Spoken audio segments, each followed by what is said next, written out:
BodyBags, where horror lies. Hey guys, Rob from Georgia here with you, aka VHS82 apostrophe, with another episode of our collaborative efforts. Not sure really what we call these things, except we get together and do a quick top 5 discussion roundtable effect of something. And this is episode 8. I think we're going to call our Gateway Horror Our Niche, Our Pick. And so sort of introduce you guys to the niches that we sort of carved out for ourselves going back to our youth and that have stuck with us all the way till now, that we have a really strong love and affection for, that has probably even drives our buying habits to some degree or another, our reviewing habits to one degree or another, I guess. But where it all started for us, and how does that look? So we're just going to do a quick round and what these niches are and how we sort of fell into it.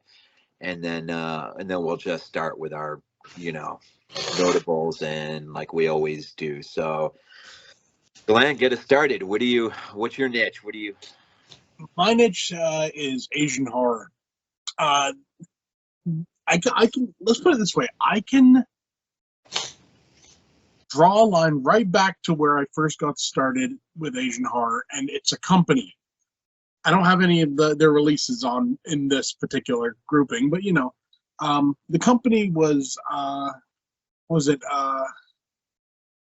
was a Hong Kong company. It was called Laser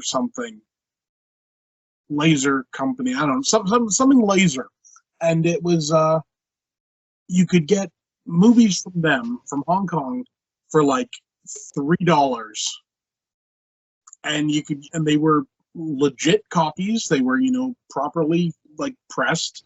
They weren't legs or whatever. They were region 3 discs, and I just it kicked off a whole Asian horror film like love for me from this company. Oh, that's gonna bother me. I can't remember the name. It was something Laser and Company. Damn it! Yeah, that's what got me. And here's my stuff is just Cool. Yeah. James? Okay, apologies, I'm a little bit sick, as you can see and hear. So my niche is, I just kind of went back to kind of what started me in horror. It's kind of like the 80s, and kind of not the revolution of VHS, but my kind of, when I started getting into horror was when I started to realize about VHS and just getting stuff on TV and recording stuff off TV, and the first purchases you're making, especially being at a young age with your parents trying to coax them into believing that you were old enough to watch these horror movies.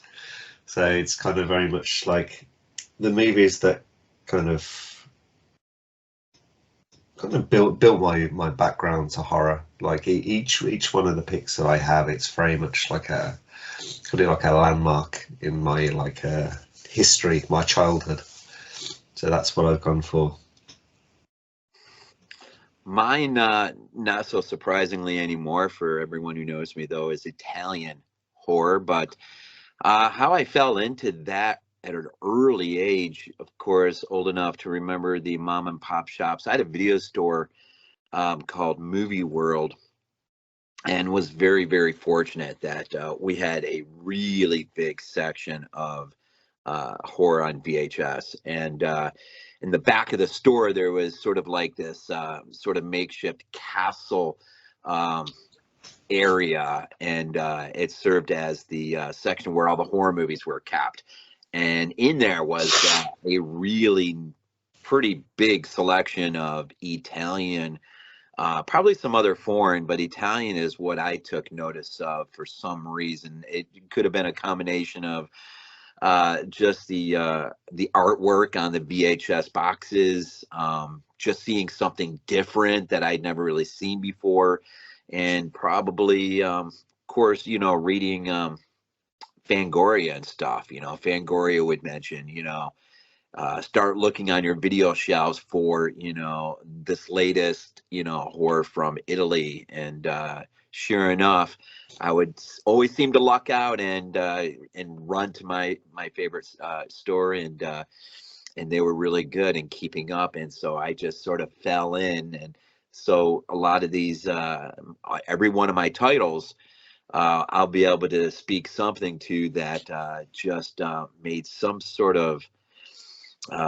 impact on me as a kid. And I think more than anything, it was just this sense that Italian film, whether from Argento, Fulci, or whoever it was different. It was just different. The music, being first hearing Goblin for the first time, not really realizing I was hearing Goblin. I mean, just a naive punk kid. I was just putting a tape in and going, my mind was being blown. I mean, I was like, what is this? This is the best stuff I've ever seen in my entire life. And so it just slowly but surely just started to build up a real love for that particular niche, I guess, in my life, which has carried with me all the way to now. But it wouldn't have been for those video stores, in one in particular, and Fangoria, and probably two, parents that, weren't too guarding of what I brought home. Probably more than anything, I was the one probably hitting the eject button going, I can't go any further on this one. And I'm not doing this. And, take it back to the store and find something else that I could manage my way through easier. And I got a couple in my pile, that made that impact on me, but still, I mean, it's, and it's funny how some people look at these things. And I'll mention in my list, that I just don't get. But I guess you have to be at a certain age and stumble into these things, and it makes an impression on your life, and it's kind of weird. So for me, Italian horror. Lonnie? Okay, the niche that I went with is going to be 70s horror, and I told you guys before we even got started, but I just wanted to let the audience know. I'm pretty sure that probably as soon as people heard me say I'm picking 70s horror, everybody's like, oh, okay, so he's going to pick Halloween and Dawn of the Dead, Alien, The Fog, stuff like that.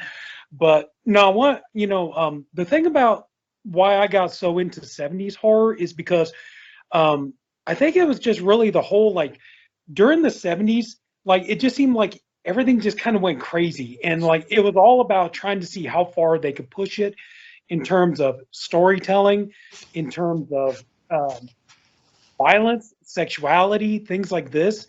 And like even in television, they were really, like trying to push the boundaries of what they could do and what they could show.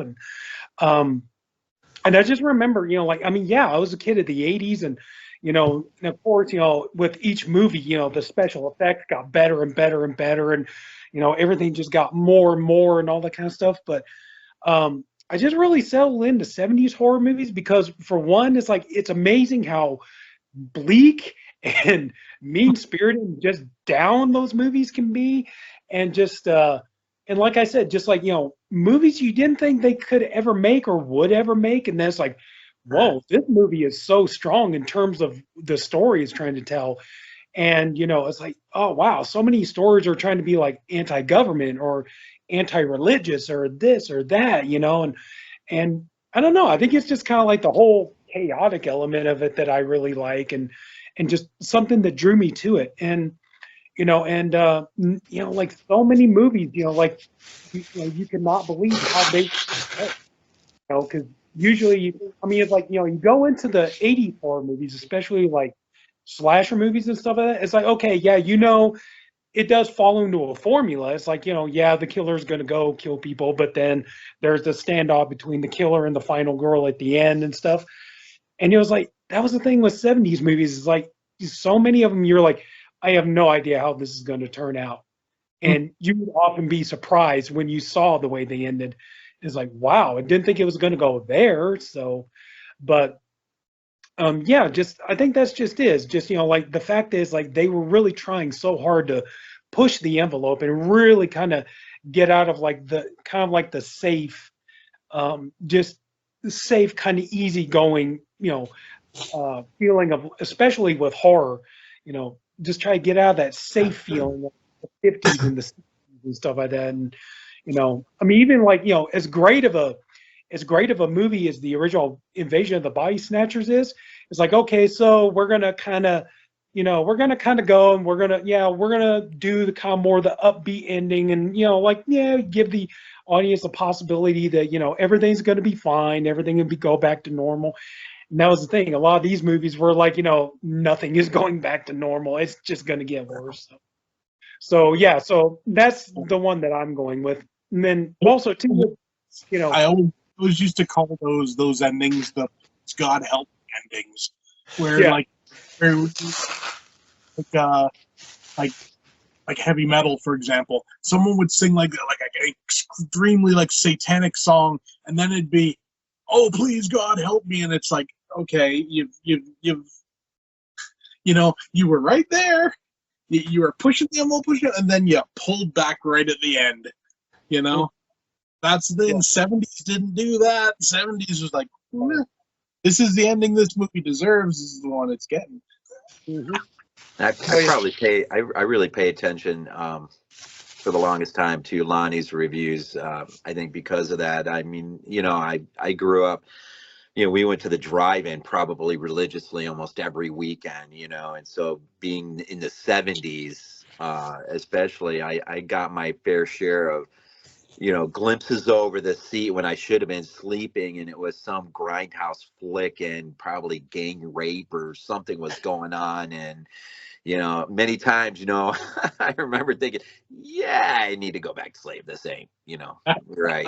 But I do remember getting glimpses over, things that I was kind of surprised looking back that my parents, did make me, go to sleep. Like I remember seeing parts of It's Alive and things like that. But yeah, so the 70s holds, definitely a special place in my heart for same reasons. And like one of the funniest things though, like one of my funniest stories is I remember watching Carrie as a young boy and starting to get into the teenage years and all that kind of stuff. And I remember, we were watching Carrie and you got the opening scene in the locker room, and my dad was kind of looking over at my mom and he was all like, you think he really should be so good and all this kind of stuff, because you got all these women running around, you got Nancy Allen full frontal and all that kind of stuff. And my mother, she was just, oh, he's not going to care about that. He just wants the scary stuff. He's not going to care about that. And I turned around, I looked at my mom, I was like, Mom, and she's like, yeah, I like women a lot. And she was like, well, that backfired on me, didn't it? That was the thing, just like the fact that it got so. I think that was another thing that was just so interesting about the 70s. They, going from like trying to be so puritanical and stuff in the 50s and 60s to now in the 70s, it's like, it's just, like all the gloves, all the bets are off, and everything else. It's like, like chances are almost every other movie you watch in the 70s, you're going to see naked women frolicking around somewhere, and all that kind of stuff. So as a teenage boy, that was always very nice to watch. I'm not going to lie. I know I'm being a pig, but Okay. So yeah, that's pretty much it. So 70s horror for me. All right. No. All right. Glenn, you want to kick us off on our notables? Yeah, sure. As you know, like with the notables, it's always like, these aren't part of the list. These are things we've left off the list, but we still think they deserve talking about a bit. This is one. First one here is one I leave off the list because people love this movie. I don't. I find it boring. I find it just completely. It's A Tale of Two Sisters. This was like, for example, this is like the 2-disc edition that came out from Tartan. There, it shows you how often I watch this. I can't even get it out, but that came out as like a special edition, and people were always raving about it at the time. I didn't get it, so that's the reason why it's in here. But I get why it could be someone. And next up, It's an all-time classic, but didn't feel it belongs in this particular list. It's the first Godzilla. Great movie. I love it. It's you know. And then last one. This is in this part of the list simply because they're Asian films, but they're more European. So the Bloodthirsty trilogy. 3 Japanese, essentially Dracula films, and like got like the big Western houses and everything in it, and they're really fun. But they're a good introduction. But they are, not like what I would. So those are my element type things. So. All right. Well, my notables prove beyond a shadow of a doubt that these 3 probably are not your traditional gateway horror films. These are films that I came home from the video store with, and I at least one or two. Well, no, at least one of the 3 I definitely did not get all the way through. Probably the first or maybe even the second time I tried to bring it home. But certain aspects just left that, I don't know, that impression, man. The first one is the one Bianchi's Burial Ground. Oh yeah.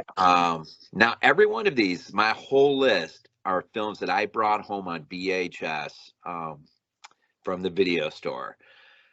And it's funny because Vestron released two of the ones on my notables. This one, I didn't realize Vestron first released this on on VHS back in the day, which is interesting. But the first time without realizing who Gino DeRossi was, I was getting to see some of his work for the first time in here. But my memory from this was, it's funny how we remember things, because I remember the first time I really revisited this movie. My memory as a kid is these people were held up in what seemed to be more of like a castle and not some country villa estate. I don't know why I imagine that, but I think it's the scene when they're up, these people are up higher, maybe looking out a window or something, and the zombie has that scythe and reaches up with the scythe, and that decapitation where it ends up pulling the head. Memory of that is just more, I don't know, different. But I probably the aesthetics of the zombies, which of course aren't that different. At least the best moments are closer to Fulci's zombie than they are anything else we were getting from America, at least. I mean, way different than Dawn of the Dead, those types of zombies or whatever. And that hit me, man. And I'm pretty sure I got through it. But it's funny, I don't remember the whole weird incest thing, all that jazz going on. I just remember these were some of the creepiest zombies I had ever seen. And the other one that I brought home, and I'm pretty sure I did not get all the way through this, but it definitely made an impression on me, and that is Deodato's Cannibal Holocaust. Yeah. I don't know how far in I got, but at some point, I remember just hitting the eject button and just like, yeah, I'm not ready for this one yet. Didn't need a parent to tell me, get it, be done with it. I was pretty good with that myself.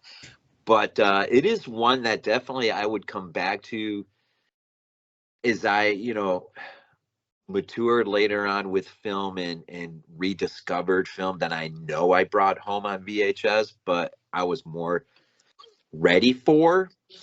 And this has got to be one of those that I wish you heard more conversation, but I get why we don't. And like, I think I've reviewed this twice on BodyBags, and I'm so taken back by what Deodato was attempting to do in terms of his messaging and stuff, and his, just journalism and the sensationalist aspect of just doing anything and everything to get whatever on film you wanted to get on film because you wanted, you know, you wanted the jackpot, you wanted the money without caring at all about who you were trampling to. But yeah, that's, I'm not even sure what would have made me pick that up off the video shelf. But the third notable is maybe the one of the three that I have the most memory of, and that is Matai's Hell of the Living Dead. Oh, And I'm pretty sure that is the cover I remember on the VHS box. So I'm really glad Blue Underground did this. But Vestron also released this back in the old days, which I don't know if Vestron has. They've never re-released these films on, have they? No. Don't- It's kind of, you almost kind of wish they would somehow get these movies in their line just for nostalgia. But the thing about Hell of the Living Dead for me, now I was looking in my Italian horror book earlier today, and of course it is noted as being, if not one of, maybe the worst horror film ever made. And that really just blows my mind away, because as a teenager bringing this home on VHS, my main memory of it was, you've got this thing happens with the contagion, whatever it is, but people are turning into zombies. You got a SWAT team, man, going down into the deep jungle to try to figure out what's going on. And, I mean, that is like what I remember. And it's funny because, when I watch something like, World War Z, it sort of has that weird component that causes me to remember how I remember this as a kid. And as a kid, it's just that because World War Z is, you got that issue, you got the problem, you got, them trying to ascertain the answer and find the answer to it. And that's how I kind of remember this. I don't remember the goofiness of it. I don't remember, I don't know. I just don't remember that aspect. I just remember as a kid being spellbound by the Goblin music. Of course, that was ripped off of Dawn of the Dead and Contamination. But I didn't know that stuff back then. I mean, I was just learning whatever Fangoria was feeding us at the time. But the music and just going into the jungle. And I must have been a huge fan of jungle related films, because I'm old enough to have come out of the old black and white Tarzan movies. And there were so many black and white movies that, involve someone's plane crashing into a jungle or on an island, or it's weird to think of how many movies were like that back in the old days. We don't get that a lot anymore today. So just being a fan of Tarzan, though, I would have seen a movie like this and I would have been like, this is the coolest freaking thing I've ever seen in my life. I mean, we got zombies, we got a jungle, we've got we got a SWAT team. And I didn't pay attention to all the, goofiness. Like, this isn't a studio movie. This isn't, for me as a kid, just, it was something different. It was something, and I didn't realize that, Bruno Mattei, I probably even know who directed it when I brought it home on VHS. I just knew, this is cool freaking music. And maybe it did remind me of Dawn, because I had Dawn taped off on VHS. Maybe I just, saw the comparisons, didn't understand why I was hearing similar music. But, so, they definitely helped edge me into looking more and more for the films that will follow on my list, and the ones that really became major rewatches, that the ones that I would rent over and over and bring them home and watch over and over. But Hell of the Living Dead, out of the three, was probably the one that I would have brought home most, because I don't know, I couldn't get enough of it. So Nice. Lonnie, right? Or No, I gotta say, Rob, no offense, but you jumped in front of James. yeah, I did. I'm sorry. That's all right. No worries. We'll just keep this. We'll just keep this, I guess. No, go ahead. So my one's just quite quick, because I'm talking from the horror side, from the VHS and 80s. It's kind of I'm talking the ones which had the immediate impact on me. So the ones that kind of triggered me from a very early age was getting them on VHS, and they're definitely more in the fantasy realm. But from a childhood point of view, they do touch on the horror very much. It's two films. There's a bundle of films I remember my dad bought. I think I was 5 or 6. So these came on VHS. And the first one, you'll see what I mean, where it's like very much fantasy rather than horror, but think of it from a child point of view as Labyrinth. And so, yeah, from a young kid watching that, and I've seen all the goblins and the fantasy side of stuff, it was like just absolutely mind-blowing as a kid, seeing all this stuff and kind of like how it's all put together, not really understanding, of course, at that age. You're like, what? Are these things real, kind of thing? And at the same time as that, the like going from watching that to like the next day to watching the Dark Crystal, it's like absolutely mind-blowing stuff. And you can see it's like a lot of the early fantasy movies, when you get ones which are for the younger generation, there's a huge mix of fantasy and horror. It's kind of very much more on the fantasy side. It's like exactly what this is. It's kind of like the kind of like the gateway sort of thing into the horror, and like into that to what plants those seeds. So those are the two that I'm just going to mention because they definitely led me into stuff being more interested. And obviously, like I said, talking about the VHS, going into the VHS store, there was one. You guys called them like mom and pop stores. So in the UK, I had one called Video Techniques before the big Blockbuster came. But before Blockbuster, we had Ritz in the UK. I don't know if it's the same in America. But yeah, so it was just basically another Blockbuster, but called Ritz. And I remember that coming in. It's kind of towards the end of the 80s. But everything was in this Video Techniques.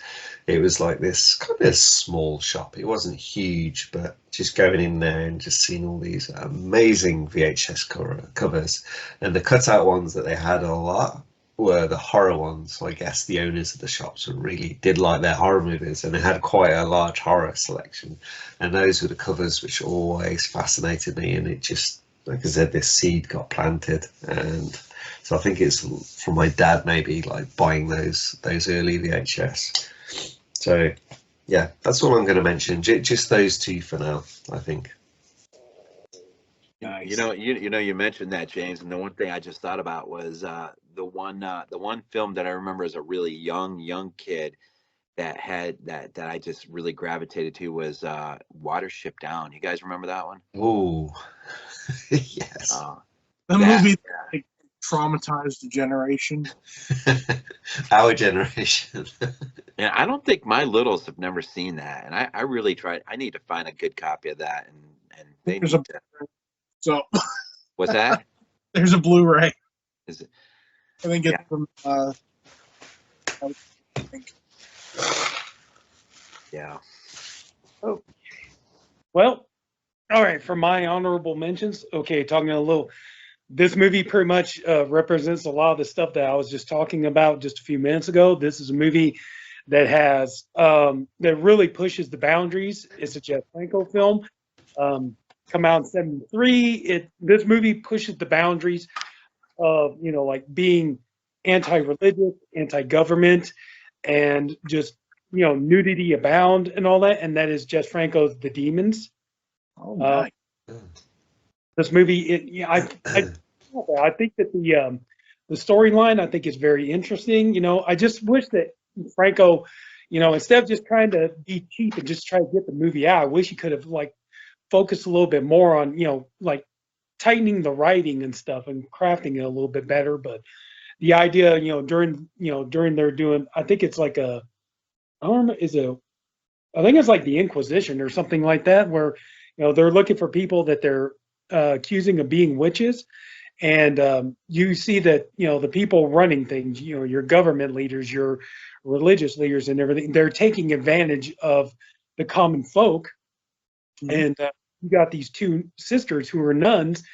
They're pushed into being nuns, And so you also got that kind of like women, like being stuck in this like down, breaking out of it kind of situation.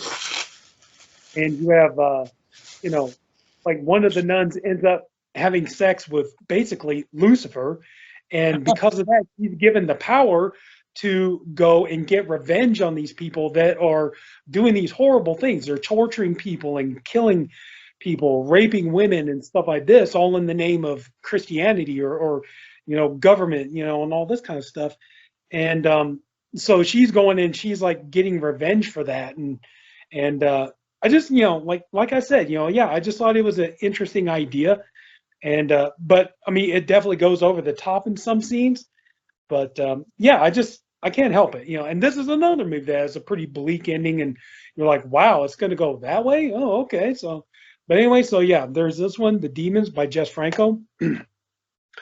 I picked this one because I thought it was really interesting how in the 70s, especially with the way filmmaking went for television, you started to see like a real improvement in the qualities of TV movies and TV series as opposed to the 50s and 60s. And this movie I thought like really just knocked it out of the ballpark, and that is Duel. I think especially like when you watch the behind the scenes, what you saw Steven Spielberg accomplish in with very little money on such a short amount of time, and then when you watch Duel, I mean, it looks flawless. I mean, you can watch it and it does play. I mean, they even added the extra minutes in so they could play it as a theatrical movie because it was so well made.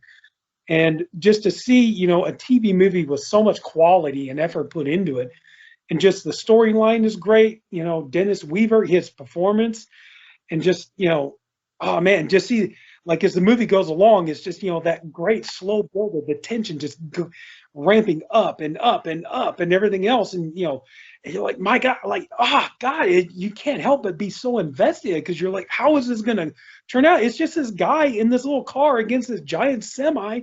It's like, you don't think there's any way he could win, and all that stuff. So, but I mean, just to see a movie made so well and, so much tension and just suspense and just terror in it and everything else, So, yeah, so I picked Duel as my second one. Rob, you're going to appreciate this one. For my third one, I went with Messiah of Evil. Oh, nice. The reason I picked this movie is because, honestly, like, this is a movie I remember the first time I watched it. I heard that there were zombies in it, but I went into this thinking like I had just zero expectations for it. I just thought it was just going to be some bad Romero ripoff and just nothing to it. And then watching it, I just cannot believe how blown away I was by this movie. It's incredibly well made. It's beautifully shot. Rob and I, we both jumped on this Blu-ray because, how good it looks and everything else. And there are scenes in this movie that like I said, just really had no expectations for it. And then you get to the scene like when the woman goes into the grocery store and all these zombies are sitting there, they're, like sucking the blood off the raw meat and eating the raw meat and stuff. And then they see her. It's like then she's trying to get out of this maze of the grocery store and all that stuff. And, like she's locked in there with all these zombies. And then, of course, the best scene in the movie, the most terrifying scene is when the woman goes into the movie theater, she's watching the movie, she's eating popcorn, and she's not really paying attention. But in the background, like you see just zombies just coming in and sitting down. And you know what reminds me of that now, Lonnie? Because I just watched it the other day, is The Birds, that scene when she's sitting there and the camera looks at her and then it looks back and there's a bird and then there's 3 and then there's 7 and then there's... And that had to have influenced that movie scene or the theater scene. And so, yeah, this, and this is one, like you kind of want more people to talk about because, like I said, just it's a movie like, you watch it and you're actually blown away by how good it is and how well made it is and everything else. And then, the funny story, like when you watch on here that actually the director and his wife, the co-writer, like actually George Lucas wanted him to write American Graffiti for him. And they said, well, no, George, like I have a chance to direct a movie. I want to do this. And so we're going to go do this. George, okay, so then George Lucas said, yeah, I hired another writer to write American Graffiti for me, and then the script he gave me was nothing at all what I want. It wasn't my story at all. So when they got done making the movie, I went back to them and asked them, could you guys, I was like, I did a draft of it. Could you guys fix it for me? So I thought that was interesting that they actually turned down writing American Graffiti to make this, only to go back and write American Graffiti right after they finished this. But yeah, I picked this one as my honorable because, like I said, this is a movie I'd like to see more people talk about it. And it's well made, it's bleak, and it's just, it's a slow burn, but it's a really good story. So those three are my honorables. Nice.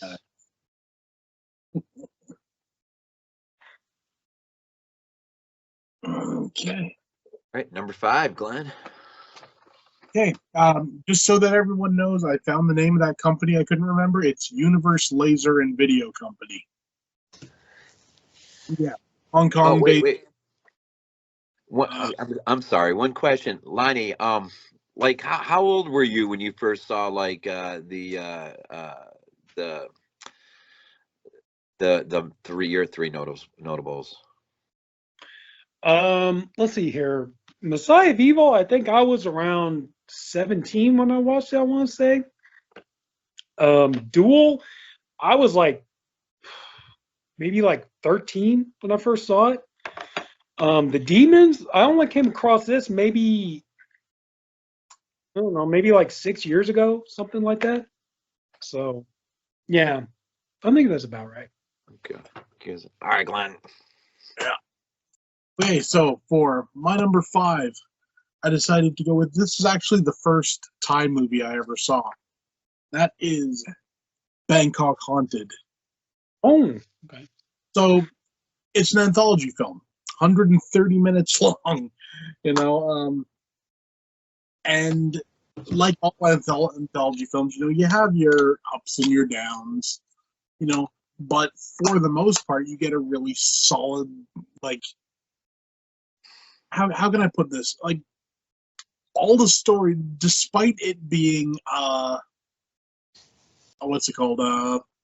Anthology film, all the stories are sort of connected via the wraparound, which works, and it's like it doesn't feel as disjointed as a lot of anthologies do, and it just worked really well.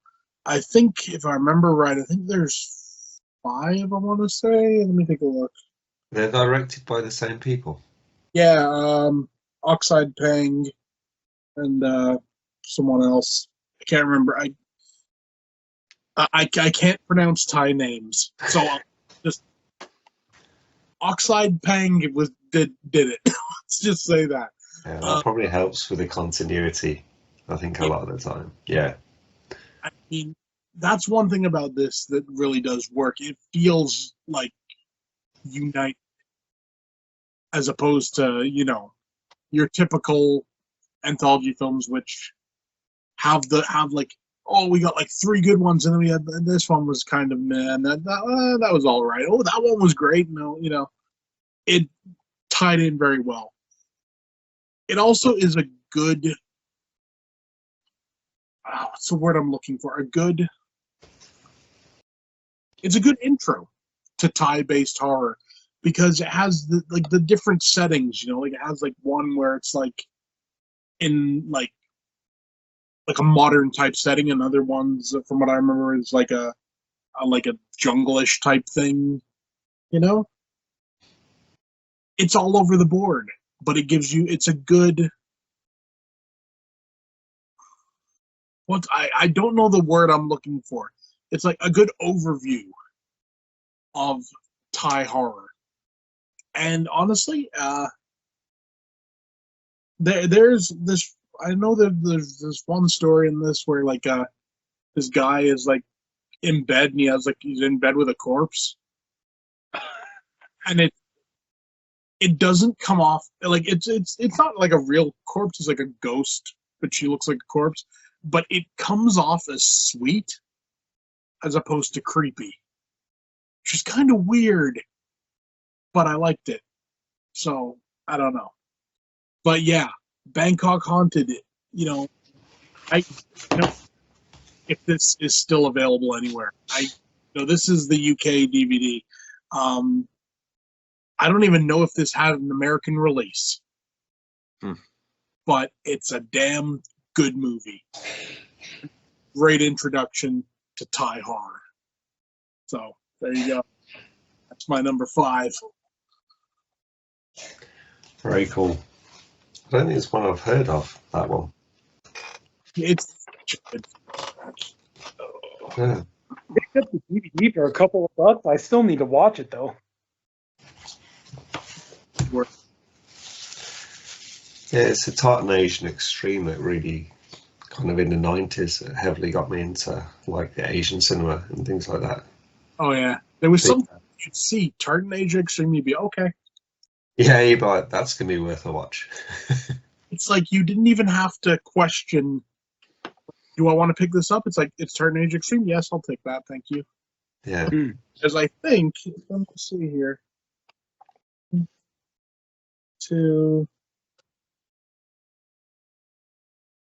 Of the ones I have here, probably 3 of them have had a connection to Tartan Asia Extreme. Huh. So, just saying, kind of interesting, Yeah, they're such a big company to bring it to the Western world, I think. Oh yeah, and I mean, I don't know. It was just the sort of thing. Every now and then you get a bit of a stinker, but for the most part, you'd always get something good. I always remember I picked up one. I can't remember what it was, but I remember the subtitles on it were really bad, and it was a Tartan Asia Extreme. I was like, their quality control is usually better than this. It was the only time I'd seen it though, and it was like Hong Kong level subtitles. Like oh boss, where are you going? It's like, is turning left today or is boss turning right? It's like, who the hell is boss? I don't know. The normal translator was off sick, I think. Probably. Yeah. Right, my number 5. So I don't like. There's only one of my movies which I hold on the VHS still. So this I just have I have Blu-rays, but like 4K, which I'm showing you now. But this was, I remember watching this with a friend. It was on Sky TV. We must have been like 8 or something like that. And this was, I'd heard about this a lot. It's banned in the UK at that time when I got to watch this on Sky TV. Evil Dead. Yeah. And it wasn't even the start of the movie. I didn't even see this properly till maybe a few years later. So it's when he's Bruce. So who was his girlfriend? Was it Shelley, his girlfriend? Yeah. I can't think now. Yeah. So he's there, kind of freaked out against the wall, and it's when her hands just punch through and grab hold of him. I remember we were scrolling through, and it was that. It's like, what's this guy? What's going on? Didn't quite know it was a horror, and then that happened, and being engrossed from that point on. It's like, what are we watching? Kind of too scared to watch it, but then too engrossed to look away. And yeah, because we didn't realize what it was, because obviously there's the discussions on like the playground about the movies, and you've seen Evil Dead. It's like, I've seen Evil Dead. It's like, no, you haven't. Gone all these things. I didn't really know much about it because basically no one had seen it. So it took a while. I think it's till I actually watched it all the way through. I was like, I watched The Evil Dead a few years ago for the first time, but that was something that, like I said, it really stuck with me. It was like kind of one of those things I just couldn't look away from watching it, and it was, like I said, that I had these seeds planted, and it's kind of more like an absolute not morbid fascination, but obviously being that age, you do get scared. But like having that fascination of kind of not necessarily wanting to be scared, but maybe, you know, when you're younger, you kind of maybe want to test yourself more. Maybe it's like to have like, I managed to watch this movie and stuff like that, and there's like all these little trigger points. But I remember, like, so we were watching this, and like I said, just could not look away, and like absolutely fascinated. And it does make me amused, like, look, when I look back at that I didn't know what I was watching, and it didn't matter. It didn't matter that I didn't watch it from the start, and I didn't know what this movie was. It's like you could watch easily pockets of things when you were younger. It kind of didn't matter. You were like, oh, but that movie, like when you're older, you like watching something on TV or something. It's like, well, that started, so I'm not going to watch that now. It's kind of like strange how like your processes change when you're older. But I'm not going to talk about the movie. Everyone knows about that movie. Kind of everyone does know about these movies. There's nothing really that's going to be like, oh wow, kind of what's that too much? But they're all very kind of personal imprint, I guess, into like the horror background that I have. So number 5, The Evil Dead. Nice. Yeah, I mean, I could repeat some of the things you just said, James. But you know, my notables were, I mean, it was like experimenting with just, you know, bringing something home but they never became comfort food for me. But these 5 did, man. These 5 did. And the first one, number 5, I went chronological again by years. So from the oldest, or not from the newest to the oldest. So number 5 is was I think I first heard about it. It was known as Aquarius. And I'm trying to think of how, I don't know if I first read in Fangoria and then went hunt, or I just happened to be scouring the shelves, because I seem to be spending more and more time, not just horror, but in particular that foreign horror section and the Italian films. And when I saw this cover, I don't know, something about stage fright it just right there. I brought it home, and it probably was a videotape just like this. And right from the opening pickaxe scene, I was probably more immersed in a movie than most movies I've ever been in my life, especially as a kid. The music, the score, and again, you know, when I was a kid, I wasn't realizing that this was Simon Boswell, and I wasn't realizing all the things that I realize now of this great film, which I think it's the greatest slasher movie ever. And it's funny because I loved Halloween, I loved all these other things, but there was something about Italian cinema, that the music and it was the cinematography, it was how you saw these shots happen, these kills happen. I had never really seen anything like, I don't think, like the pickaxe scene, or I had never seen anything, I don't think, like when our one girl gets pulled down in the floorboards, and then you hear that incredible sound effect, and you know her body is just being ripped in half. And it's only now that I watch that scene and I think, oh my God, she's pregnant. I never really thought about that when I was a kid, you know. But it was just that idea where they pull her body up in her torso, and everything is just, and it's like, what am I watching? This is freaking great. And, you know, then that guy, you know, her boyfriend just jumps down in the hole, man, totally just full of courage and, you know, whatever. And you get to chase her out the thing, and just, I don't know, the aquarium scene has always been, you know, just when, you know, when they're at the insane asylum, and the nurse there, whatever, is just feeding, you know, I think it's the dragonfish or whatever.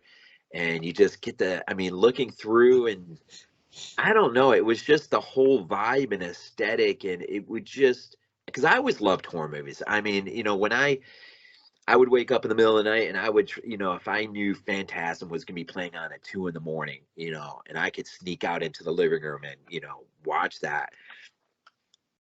You know, it was just, I don't know. There was something about stage fright, the owl head, the, you know, just seeing these characters all band together in a way that you didn't see in horror movies a lot, you know. And I've always, you know, and I've always been a fan of, you know, Peter, the director. You know, I've never seen him as a bad guy. I've heard plenty of reviews and podcasts where people talk, and they always talk about how villainous he is for locking him in there. And I just don't see him that way. I just see him as like, you know, dude, this is the last chance we're ever going to get something decent and save our lives, and you know, and let's just do it. And I think if Peter is the kind of guy that if he had any idea that he was actually locking them in there with Irving Wallace, there's no way he would have.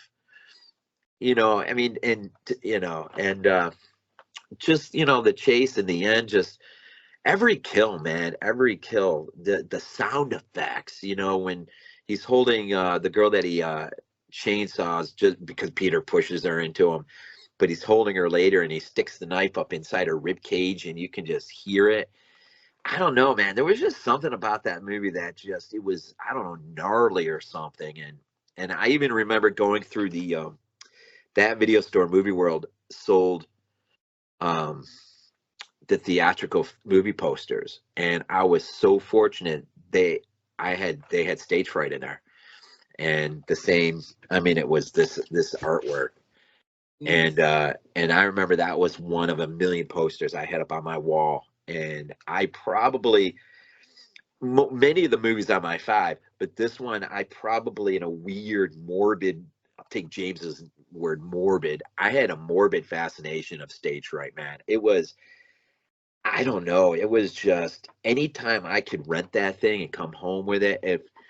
If I didn't know what else to rent, I probably came home with stage fright, you know, amongst a couple other movies, I'm sure.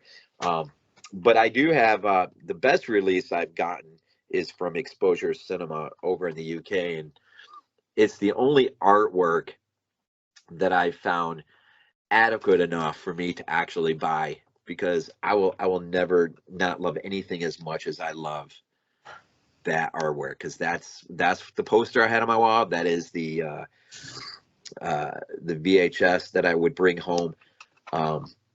But the menu screen for this release is freaking phenomenal. And there's Shameless Blue. Huh? Have you seen the Shameless Blue cover? I think so. I'll just grab it. You Maybe. might like it. I know Shameless was Shameless the last company to release this. I believe so. I think so. Yeah. Yeah. Yeah. That's all right. I mean, Yeah, it's just a more unusual one. It's but you have this. yeah. Now, see, that's more like the poster you would see for Deliria, another name it went under. I mean, it was known a as. strange one, that. Yeah, that's kind of a weird. Well, maybe not Yeah. for Shameless. It's kind of but kind of a weird.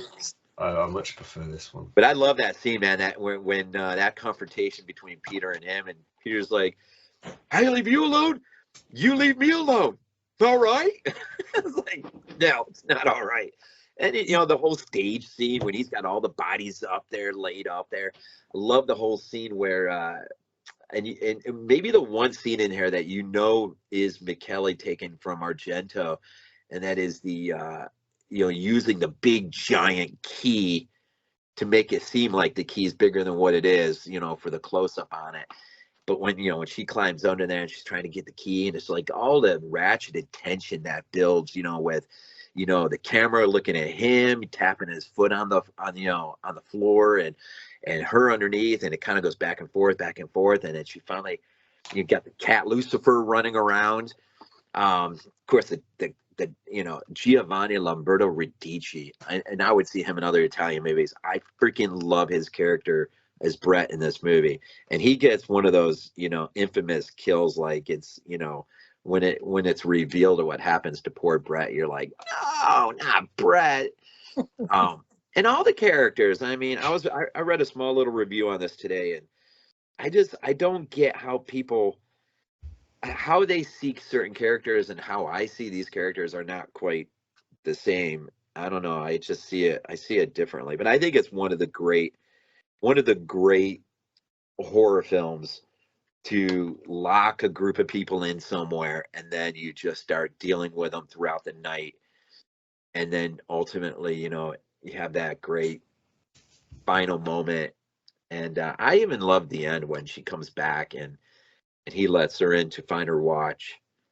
And I always found it interesting that her watch doesn't actually break until she's back there again, and it gets knocked off and falls and breaks. And I love how Willie saves her though at the end. And he just keeps on, you know, keeps on with the whole, you know, I don't know, with the safety or whatever he says over and over and over. But I don't know. I love it. Stage Fright's one of those I just fell in love with. And maybe it was the opening pickaxe scene that left the biggest mark on me. I just thought it was the music was the coolest stuff. And it's amazing how this is one movie I wish it's one of those movies I wish I could have an ultimate release. Like somebody would just put it out with just a freaking ton of extras. You know, maybe that Sam Dane, who's been popping up on commentaries, I think of late, maybe City of the Living Dead. She was on commentary track. She's done a couple others. But I would love someone to finally give this movie, and I don't know exactly what's on the Shameless. But I know Shameless isn't known for its extras. No, just some interviews. Yeah, Shameless And really. use subtitles.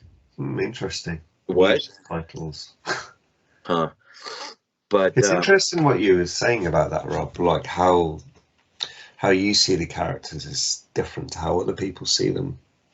I mean, this could be something that you know this movie so well inside out. You've seen it so many times. Maybe you have come to understand the characters and how they're written a little bit more, and kind of like when you see a movie multiple times, it's like what appears to be what a person is doing actually maybe has ulterior motives to what you're watching, but you don't notice the first one or two times that you see it. And many people just watch a movie one or two times, so maybe it's that it's just you notice things different.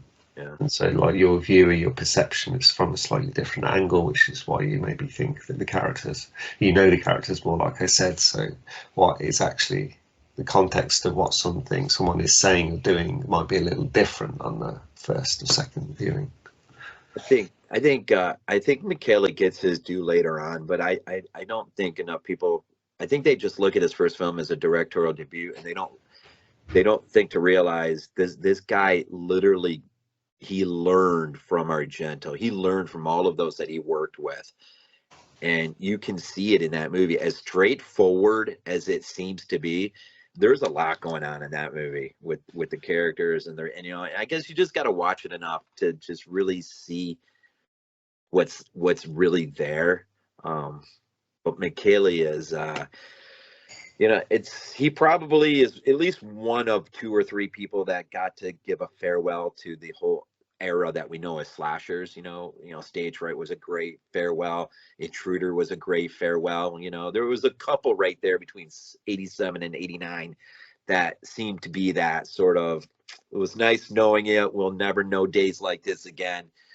But we'll always have these days. You know, it's like Rick says, we'll always have Paris. You know, we'll always have this together, right? So went on probably longer I should have, but number 5, Stage Fright or Aquarius, my number 5, but I do consider it the greatest slasher movie ever, for sure, easy. Okay. Well, for my number 5, this is kind of a double feature, so I feel like I need to kind of include both. Yeah, I decided to go with the double feature of Tales from the Crypt and the Vault of Horror. I remember I was probably like around 11 or 12 or something when the TV show Tales from the Crypt came on HBO, and I'd watched Creepshow, and I loved that, you know, EC horror comic vibe and everything else and the format of them. And once the TV show, I took to it like a duck to water. And I didn't even know about these movies until my dad brought it up, and he's like, "Yeah, do you know that there was a movie of Tales from the Crypt?" And it's, no, I didn't know that. So one day we were at this, we had a video store called Showtime Video, and he found the VHS tape, and he's like, "Do you want to watch this?" And I was looking, it's kind of like, I don't know. It's like, he's like, "It's good. Trust me, you'll like it." So we went home and we put the VHS tape in it, and I was just enthralled from the get-go. And just the stories in it were great. And then, later on watching Vault of Horror. And I think I was, because it's kind of like, it looks kind of like an older movie. I think it's going to be kind of toned down.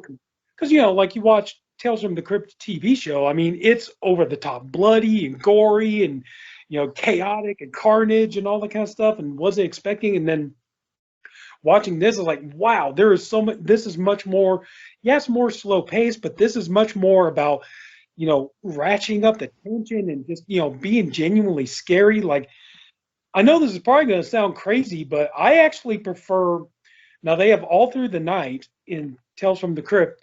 You got this version with Joan Collins, and then you got the version on the TV show with Larry Drake. I actually prefer this version with Joan Collins. I think it's just because it's scarier and, like she's trying to cover up the murder, but at the same time, this maniac dressed up as Santa Claus is trying to get in the house and all that kind of stuff. Then it's like I look at the episode from the TV show, and it's just so much over the top acting, and the woman is she's just screaming and raising hell the whole. I mean, Larry Drake looks great as the Santa Claus in it, but just like this is just like it's so much scarier, and it's like, oh my God, how is this gonna? How is she going to get out of this and all this kind of stuff? And then, like the story with Peter Cushing, where, he's this, he's just this harmless old man who's, just living his life. His wife died and all that. And these two asshole neighbors keep bothering him just because they want him to move out, and he's not bothering anybody.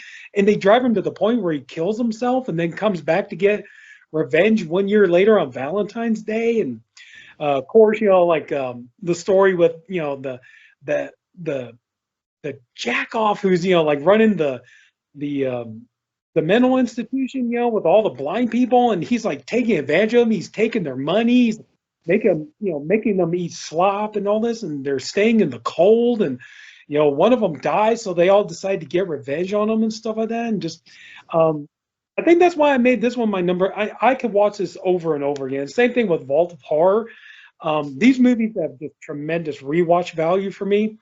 Like Vault of Horror, like the first story with the vampires is amazing. I could watch it, like he gets into that town and everybody's like, it's almost dark. You better leave. They come out when it's dark, and come to find out it's a town full of vampires and stuff. And then even though it's like darkly comical, the story about the guy who's like he's so about being neat and clean and all this kind of stuff, and he's always pestering his wife, can't you do anything neatly? Can't you do anything neatly?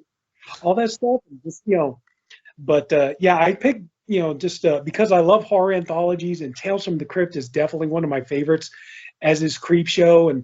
And just these two movies, like I said, I could put them on and they just have so much rewatch value for me. And I think a lot of it too is just being pleasantly surprised by, these movies don't pull any punches, and then that was the thing that I thought was great, was because, I had the old midnight DVD of it, it was like the flipper disc that had, the one and the other, and then find out that Vault of Horror was actually cut. And so it's like, when this came out, I was like, hey, there's Vault of Horror and it's uncut. I gotta get that, and then the vampires, they got the spigot in the guy's neck, and they're like, fill up wine glasses with blood. I thought, cool.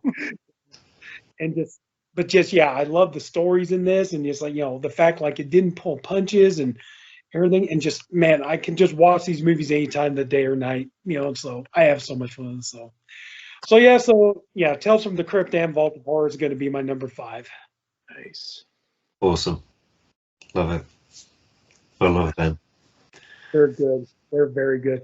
Amicus, oh man, their horror anthologies were amazing. Asylum and House of Drip. I know everybody complains about House of Drip Blood because they're all like, the movie's called the House of Drip Blood because not much blood. It's like, it doesn't matter. They're 5 fucking great stories. My God, you got great stories. Christopher Lee and Peter Cushing, Denholm Elliott. Was like, damn, what more do you want? I remember watching one Halloween. I remember I was maybe like 7 years old or something like that. My mom and dad, they put on, it was Halloween night, they put on House of Drip Blood. Just that first story with Den O'Malley, where he's the writer, and he keeps seeing that stalker strangler that he's writing a book about, like seeing him in the corner and all that kind of stuff. It's like, that scared the hell out of me. I didn't even want to go to bed that night because that scared me so bad. But just yeah, the Amicus like horror anthologies were amazing. Love those. So anyways, yeah, I'm going on. Go ahead. Go. So for my number 4, I mentioned in my my honorable mentions, Tale of Two Sisters. I'm not a big fan of it. This was the movie that I was a big fan of that should have got a 2-disc edition, but it didn't until years later and everything. It's part of a trilogy. I'm holding up the whole trilogy because I can't really speak to just one. That is the Vengeance trilogy. And of course, I'm talking about Old Boy. Old Boy, it was a complete classic. It was really kind of my introduction to Korean cinema. And it was a movie that wasn't scared to go places. If you've seen the movie, you know exactly what I'm talking about. Most movies wouldn't go there. Old Boy does. And from there, I ended up watching, of course, the other two, Lady Vengeance and Sympathy for Mr. Vengeance. Of them all, honestly, though, Sympathy is my favorite. People rave about Old Boy. I've raved about Old Boy, but after I saw Sympathy for Mr. Vengeance, it was like, I'm going to rave about this one now. Such just great filmmaking. They deal with characters that a lesser filmmaker could have made very obnoxious. I'm just going to say the Old Boy remake. That's all I need to say.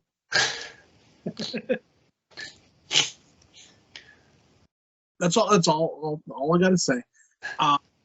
Whereas, like a good filmmaker takes these stories and just makes them work. And they're shot beautifully. Everything about these 3 films are genius. This particular release has the fade to white version of Lady Vengeance on it, so that's always kind of cool, But yeah, all of these were just. Look, Ultimate Revenge Edition. How awesome is that? Just like, it's ultimate, the Ultimate Revenge Edition. Perfect. So good. Great introduction to Korean cinema. And Korean cinema has become like a go-to, if you will. You see so many good Korean flicks now, and it's like, South Korean. I wonder how North Korean movies would be. well, I've seen Pulgasari, and though let's admit that was essentially a North Korean movie with a kidnapped Japanese director. I have the Arrow release of that, and it's the one where it's meant to be just Old Boy. Yeah, I'm not 100%. They lost rights to do some certain things, and they felt that. I think the story was that they felt it wasn't going to be as strong a release as it should have been, so they released it as the trilogy, but with very much kind of it's very skewed. It's very much Old Boy, and then the other two. Although they have their proper releases with extras on there, or the packaging, it's like it's very Old Boy, Old Boy, Old Boy. But I guess that's the most famous one as well. Yeah, it is, and rightfully so. It is a brilliant movie. But like I said, Sympathy for Mr. Vengeance, that's the one. That's my jam. I dig that one so much. Lady Vengeance is, you know, I don't know. I always find that to be the lesser of the three, but it's a great introduction to Korean cinema. You know, Yeah. and I mean, some people would say, "Oh, like, oh, those aren't like horror movies." You know, it's like it's close enough. Yeah. It's pretty horrific. I've just come to this conclusion. There's horror adjacent, and then there's stuff that's right in the middle, and that's where Old Boy and Sympathy for Mr. Vengeance and all that falls right in the middle. So you know what? Well, I think with the Old Boy, it's like Or many fans are horror fans. yeah, Yeah. It definitely like pulls the horror community into it. Definitely. for sure. Yeah, that's my number 4. Okay, then I'll jump into my number 4. Another movie of 80s notoriety. It's one that took a while to see. Again, it was very. We never had a UK release. Maybe one day, I don't know. So this is Japanese. It's kind of, they're individual releases, but they get called, maybe you could put it as an anthology, but it's definitely individual releases. One that was talked about was, there's one famous movie. I'm very hard to buy. I actually got this through Glenn. You mentioned this to me about that as a bootleg. It's one of the only bootlegs that I own. This and Biollante, Godzilla vs. Biollante, because those movies just so hard to find. And it's The Flower of Flesh and Blood. And I think everyone knows kind of like the stories with this, especially with a certain famous actor. And I don't know if this is true, but I would love the idea of this being pirated and just banded around, like not on mass pirate, but just some people have a copy of this snuff film, and it's kind of, I think that's how that spread. And I remember seeing it for the first time, and like, it looks so good for its time. It looks really good for its time. Definitely one that you probably want to keep on VHS quality, because obviously the higher the quality is, the more you get to see. But I think the added grain, and like I said, how I like to think of it, that it's a copy of a copy, that distortion is making it more and more real. But yeah, it's like a fantastic, it's part of the series of the guinea pig movies, of course, but this is the one that has all the notoriety. This is the one that was talked about kind of in, like, when I was a kid, kind of probably a little bit after the Evil Dead. Evil Dead was like an early one that everyone heard about, and by the time I got a little bit older, started to hear about this snuff movie, and Charlie Sheen, he took it to the FBI and all stuff like that, or the police or whatever. But yeah, so keeping it simple, The Flower of Flesh and Blood. One thing about that with Charlie Sheen, he's actually now not allowed to call the FBI anymore. Did it again. Stop watching that series. He watched that one, and he called the FBI on him. And then he watched Bouquet of Guts and Gore, and he called the FBI again. That one. You know, even Stephen Biro was like, you know, he put a thing up. He's like, we got him again. You know, it's the same thing, and we got him again. Could you imagine like being at the FBI offices and all that stuff? It's like, hello, yeah, line 1, Charlie Sheen again. Yeah, hi Charlie. That's where it's just like, we no longer take like phone calls from Charlie Sheen. Oh, priceless. Funny guy. All right, Rob. All right. Well, go about 2 years earlier from Stage Fright to 1985. this probably became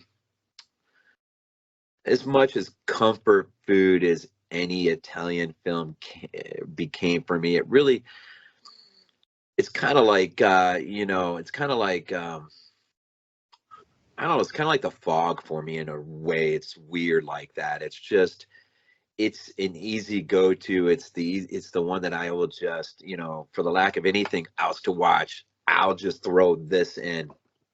And that is, of course, Dario Argento's Phenomena, but I would have rented it on VHS as Creepers. Mm-hmm. And I really wish I could have jumped on that release that offered us Creepers, as well as the other releases. But Has a different cover, I think, that one. yeah, this is the 116, I think it is 116-minute release. But again, it's yeah. See, I would freaking love to have that. This when I first fell into this again, Goblin score. I think for me, where Stage Fright was the pickaxe scene that just really just grabbed me and held me in.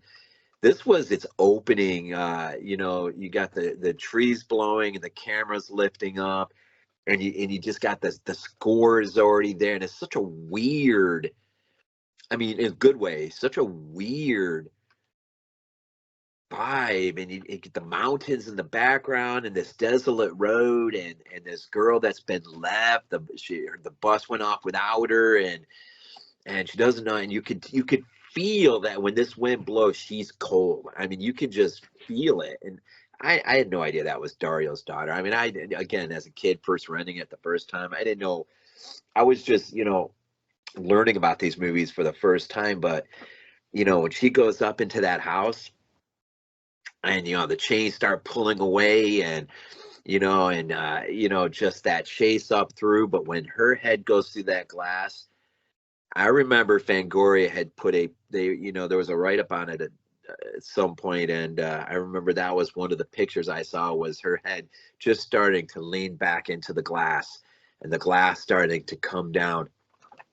And it's weird to think that when you're a kid watching these movies for the first time, scenes seem to be like 10 minutes longer than what they are now. I mean, they just feel like they just went on and on and on and on. And even though, as a kid, I'm watching this seems weird now to think I was watching it on a 25-inch console TV, but I'm sure it would have been in the middle of the night, and I'm sure it would have been in a pitch black room, and I'm sure I would have been laying on the floor, just embracing this small screen, and just being sucked into this whole different world. And I never thought, I never would have thought that the girl communicating with insects was weird. I never thought, like people write about these movies today, some of them, I never thought any of this stuff was weird. I just got pulled in, and I just got, I was spellbound by, again, the mystery. I guess the mystery. I've always gravitated to mystery, this idea of the unknown and where that might lead. And I don't even know if I would have made the immediate connection. And I mean, I'm sure I made some connection, but, knowing Halloween and having Donald Pleasance again, here and, in here. And I don't even know if I think I would have been probably as a kid more terrified by the idea of having this monkey live in your house with you. And sometimes it kind of comes across goofy, but that opening scene, I mean, is just so memorable. And then the end scene, I think, is, as memorable with Nickelodeon. Just, I love how she just got that wicked laughter going on, and our heroine is down in the pool of dead bodies and muck, and it just looks so disgusting. And our detective is chained up, breaking his thumb to try it, and he's like, "You freaking witch, you freaking witch, I want to." And I just loved how the tension is just rising in this just weird sense of insanity. You just kind of get caught up in it, and looking back, it just felt like that scene was never going to end. Now today I watch and it's like it's way too short. It's like it's all too fast for me. It's weird how you remember things in these scenes. But that whole scene and just seeing her down in there and can't get out of there. And it's funny how Poltergeist has kind of a similar moment in the pool with the dead bodies and stuff. The heavy metal I would have been drawn to. There was just something about the use of heavy metal, and I think when I was that age, I was just discovering heavy metal. I was just discovering Metallica, and just I wasn't a big heavy metal fan growing up. I had parents that were they were the byproducts of Woodstock, so I mean my dad had he had over 1,000 albums, and and it was Grand Funk Railroad and all the 70s stuff, 60s stuff. But there's so many weird aspects of like phenomenon that really became like a comfort food. And I wish I didn't. I don't know whatever happened to it, but I had this on VHS, and I want to say it was an Anchor Bay release on VHS of Phenomena. Years ago, I probably picked it up from some Suncoast video when I lived in New Hampshire. But again, as a kid, just I can't express enough how enraptured, I guess is a good word, I got into Italian films. And it was, Goblin, it was the score, it was just, we really are going to carry you off to another world, and and for an hour and a half, 2 hours, whatever, you're going to literally forget about everything that you have going on in your life. Here's an opportunity to really escape and take a trip somewhere. And just and the kills throughout, but probably the opening and the ending were most impacted on me. I just could never get enough of just the aesthetics, I guess, yeah, just because it really, compared to some other Italian film, this was more like The Fog for me. It was more, in a weird way, compared to a lot of other Italian movies, it was safe. It felt safe. It's kind of weird to say. And yet it had its moment, it had its couple moments that were really like, but then a lot of it is it feels safe, but it, you don't want to, I don't know. It was so different than just, and I loved horror cinema. I loved what was coming out, but there was just something different about hearing Goblin and hearing, or Simon Boswell, or hearing these things, or just even dubbing never bothered me. I don't know. It just, these things never bothered me. Bob never bothered me. It's so funny how we make such a big deal, and even today it doesn't bother me. These things just never bothered me. I guess I was wired differently as a kid. And even now, I mean, I love these films now, but I have a greater sense of appreciation for these films, and now than I did as a kid. As a kid, I was just like, wow, and I mentioned heavy metal. It's so funny. I didn't even think to tell you guys this, but guess who I'm seeing in June? Who? Metallica. Oh, nice. They're playing at the Mercedes-Benz here in Atlanta. It was so funny. I was shopping Saturday, and I had a podcast on, and it just kept going out, and I couldn't get it to stay on my phone. Of course, you can only mess with that so much when you're driving. So I had 97 Rock on, which is like classic rock, and all of a sudden an ad for Metallica came on, and I was like, what? They're gonna be in Mercedes-Benz? What, in June? So I reached out to my wife, and I'm like, did you know this? And she's like, no. And she's, if you looked up tickets? I'm like, no. And so later on that night, she went and looked up tickets real quick. And I figured she was going to say that they were going to be $200, $300 or something a piece. And I was like, nah, well, whatever. And she's like, bleeders are only $55 a piece. I'm like, what? Get them now. Just get them.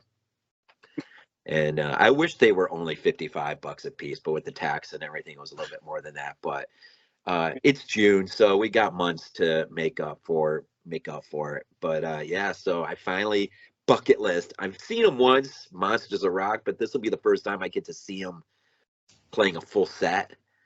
Nice. And better late than never. I mean, they're not kids anymore, but better late than ever. And I think Pantera's opening.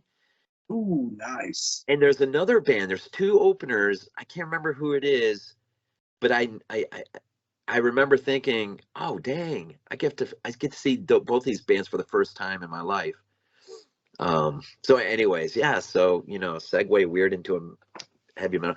I'm seeing Metallica in June. I so can't wait. I cannot believe we got tickets, and so I don't know. I'll figure out transportation and what it's like to get from here down into downtown Atlanta and all that junk. I'm not worried about it right now, but I'm sure it'll all work out fine.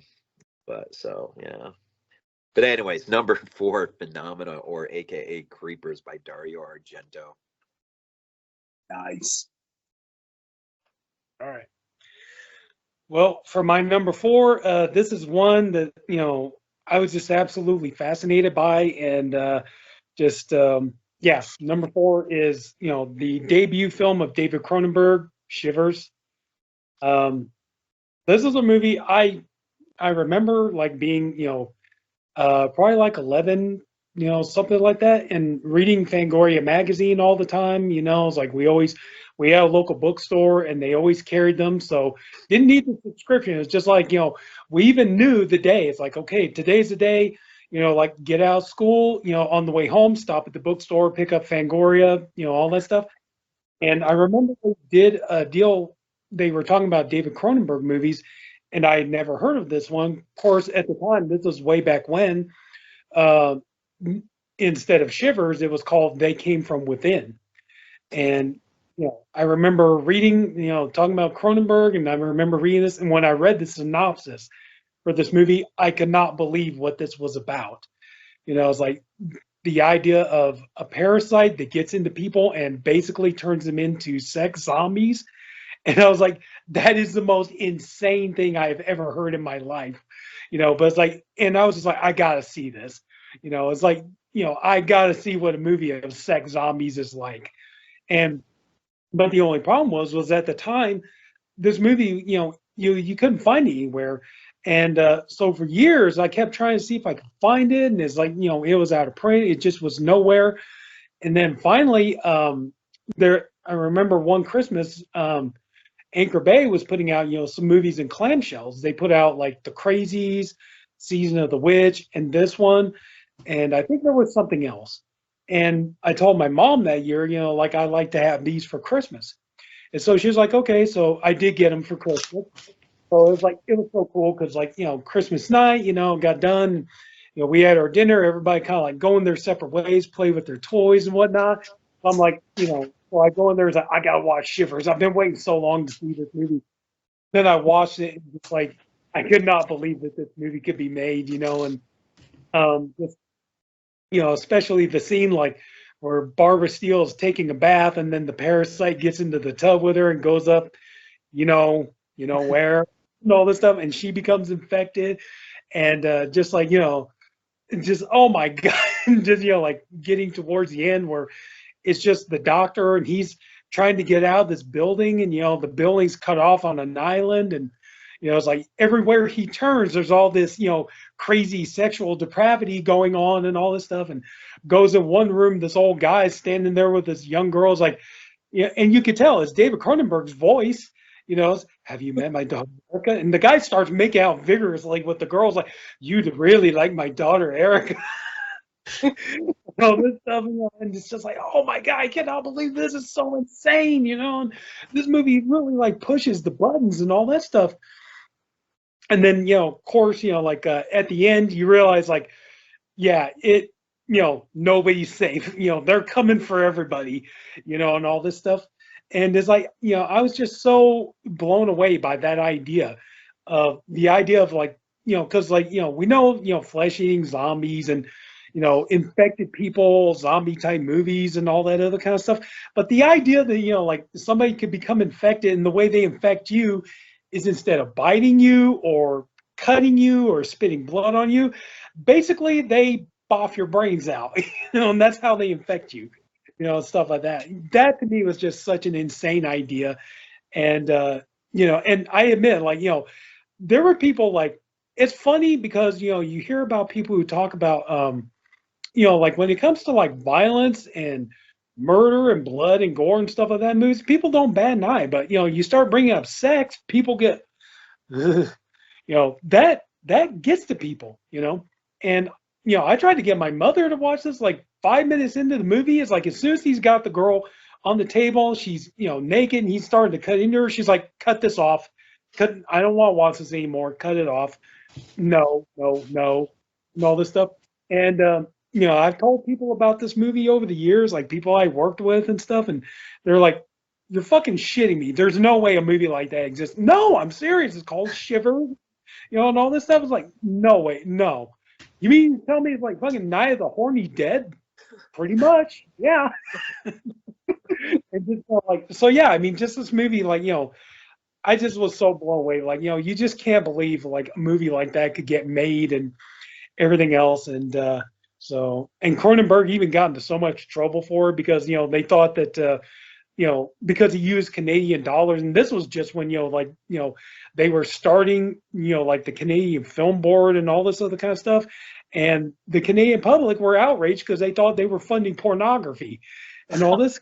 So to hear that Cronenberg talking about it and stuff, and it's so much fun too to watch. Like you're watching the movie and all this stuff, and like so many times there's ADR and and that's the thing. David Cronenberg's voice is so distinct, when you hear it.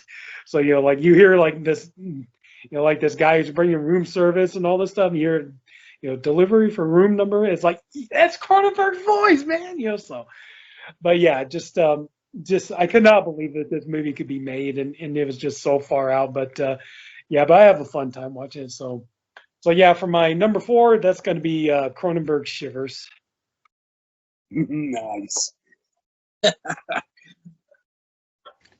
Okay, so for my number 3, I'm trying to think of a way to segue from Shivers to this. I don't know whether I can, but Oh, that's for my next one.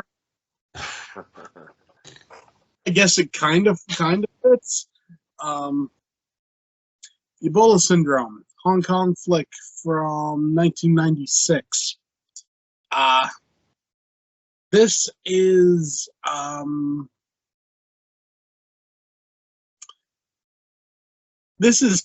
category 3 goodness at its best.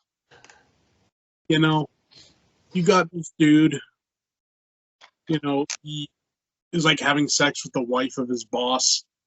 His boss, then he's going to cut off his junk. He didn't take kindly to that, so he kills his boss, kills the wife, kills a bunch of other people, then goes on a run to like Africa, I think it is, or South Africa, where he finds like a half dead woman with Ebola, so he has sex with her, and then he gets Ebola.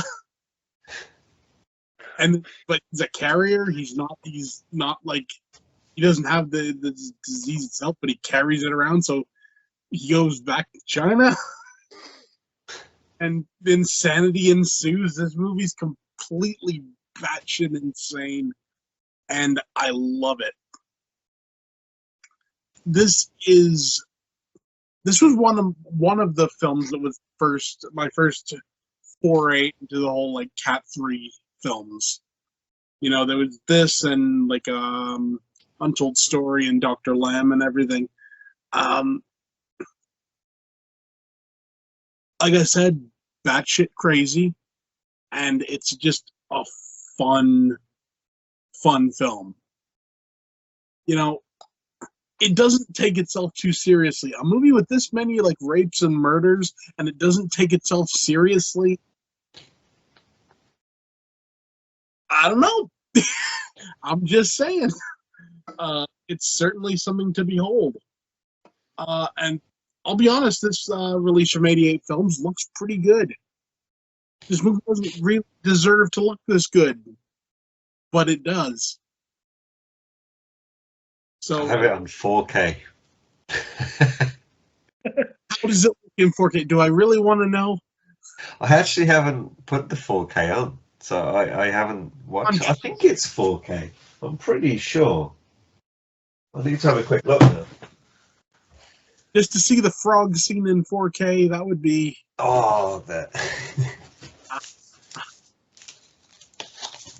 You know, man, Okay. awesome. Anthony Wong, you know, it's just awesome.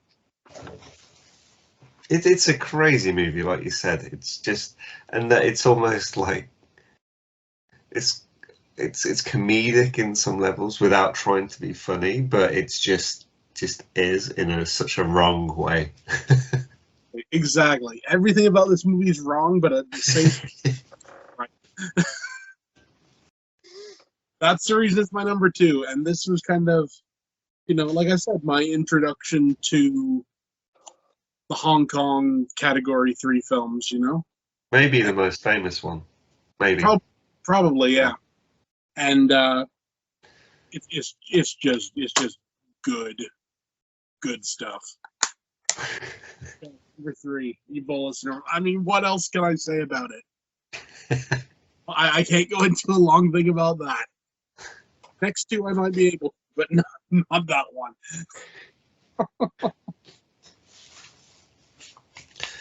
Okay, I will jump in next.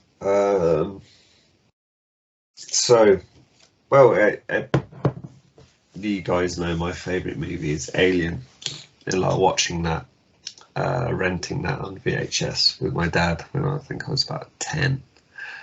My mum having a bit of a fit at him and like, what's he watching that for? It's like, oh yeah, she doesn't really know I've watched other things before, but I think it's because it was during the day watching it together.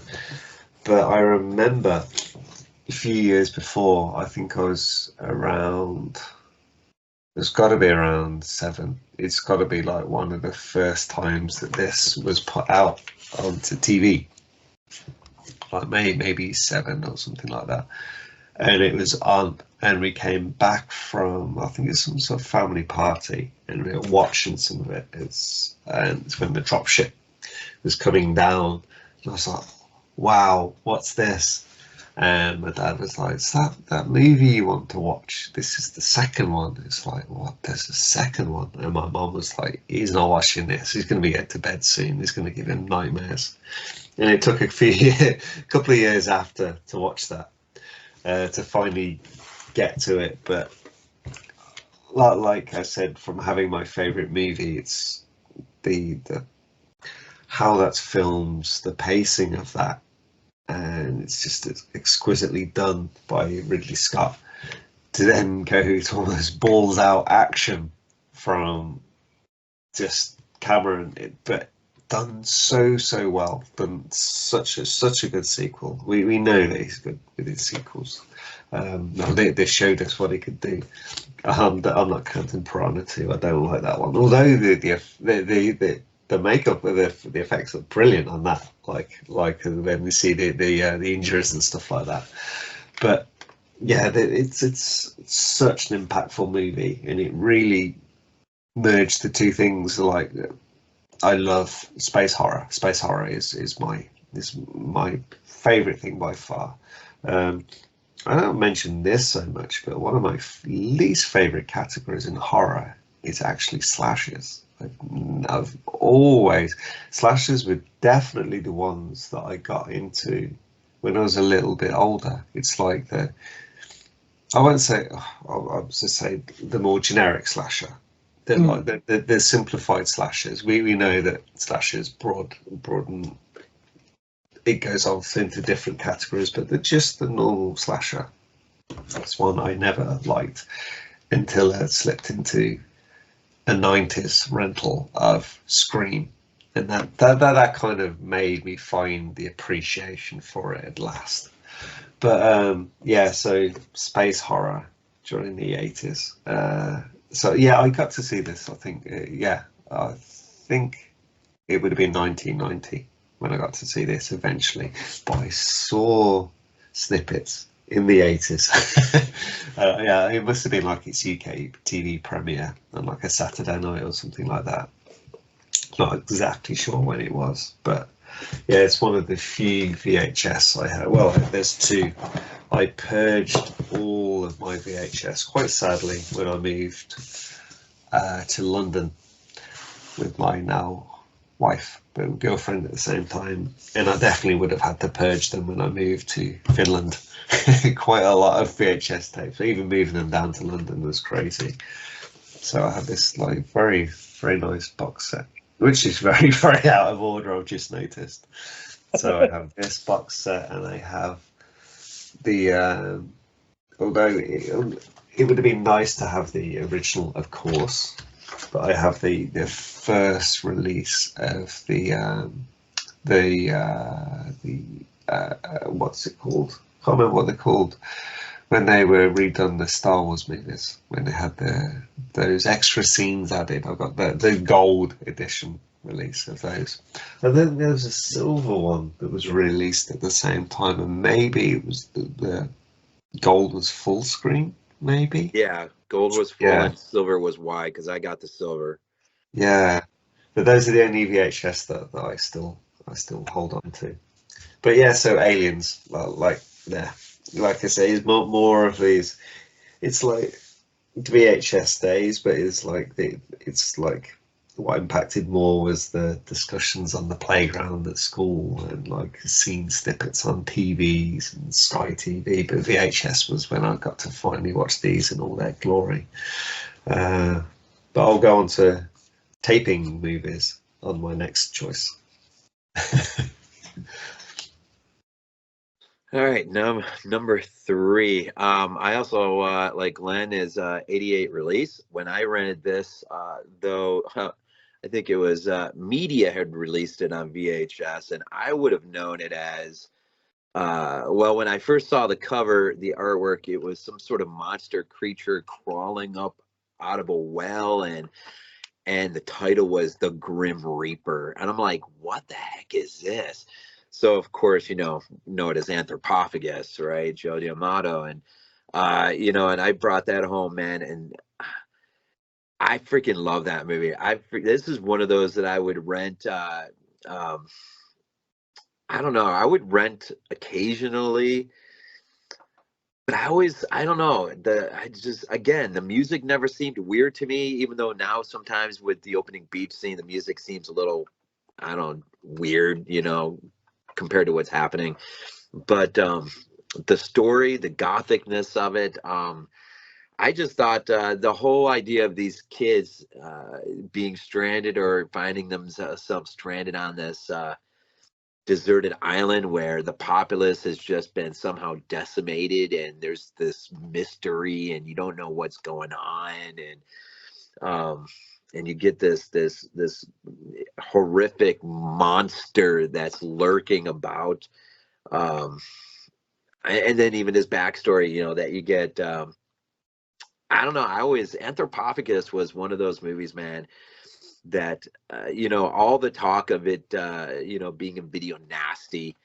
And, of course, it was probably, advertised as a category 3, as Glenn said, but not, it probably a category 1, because there's really nothing in this movie except the end. I mean, the end when he pulls the baby out, and maybe when he starts gnawing on his own innards.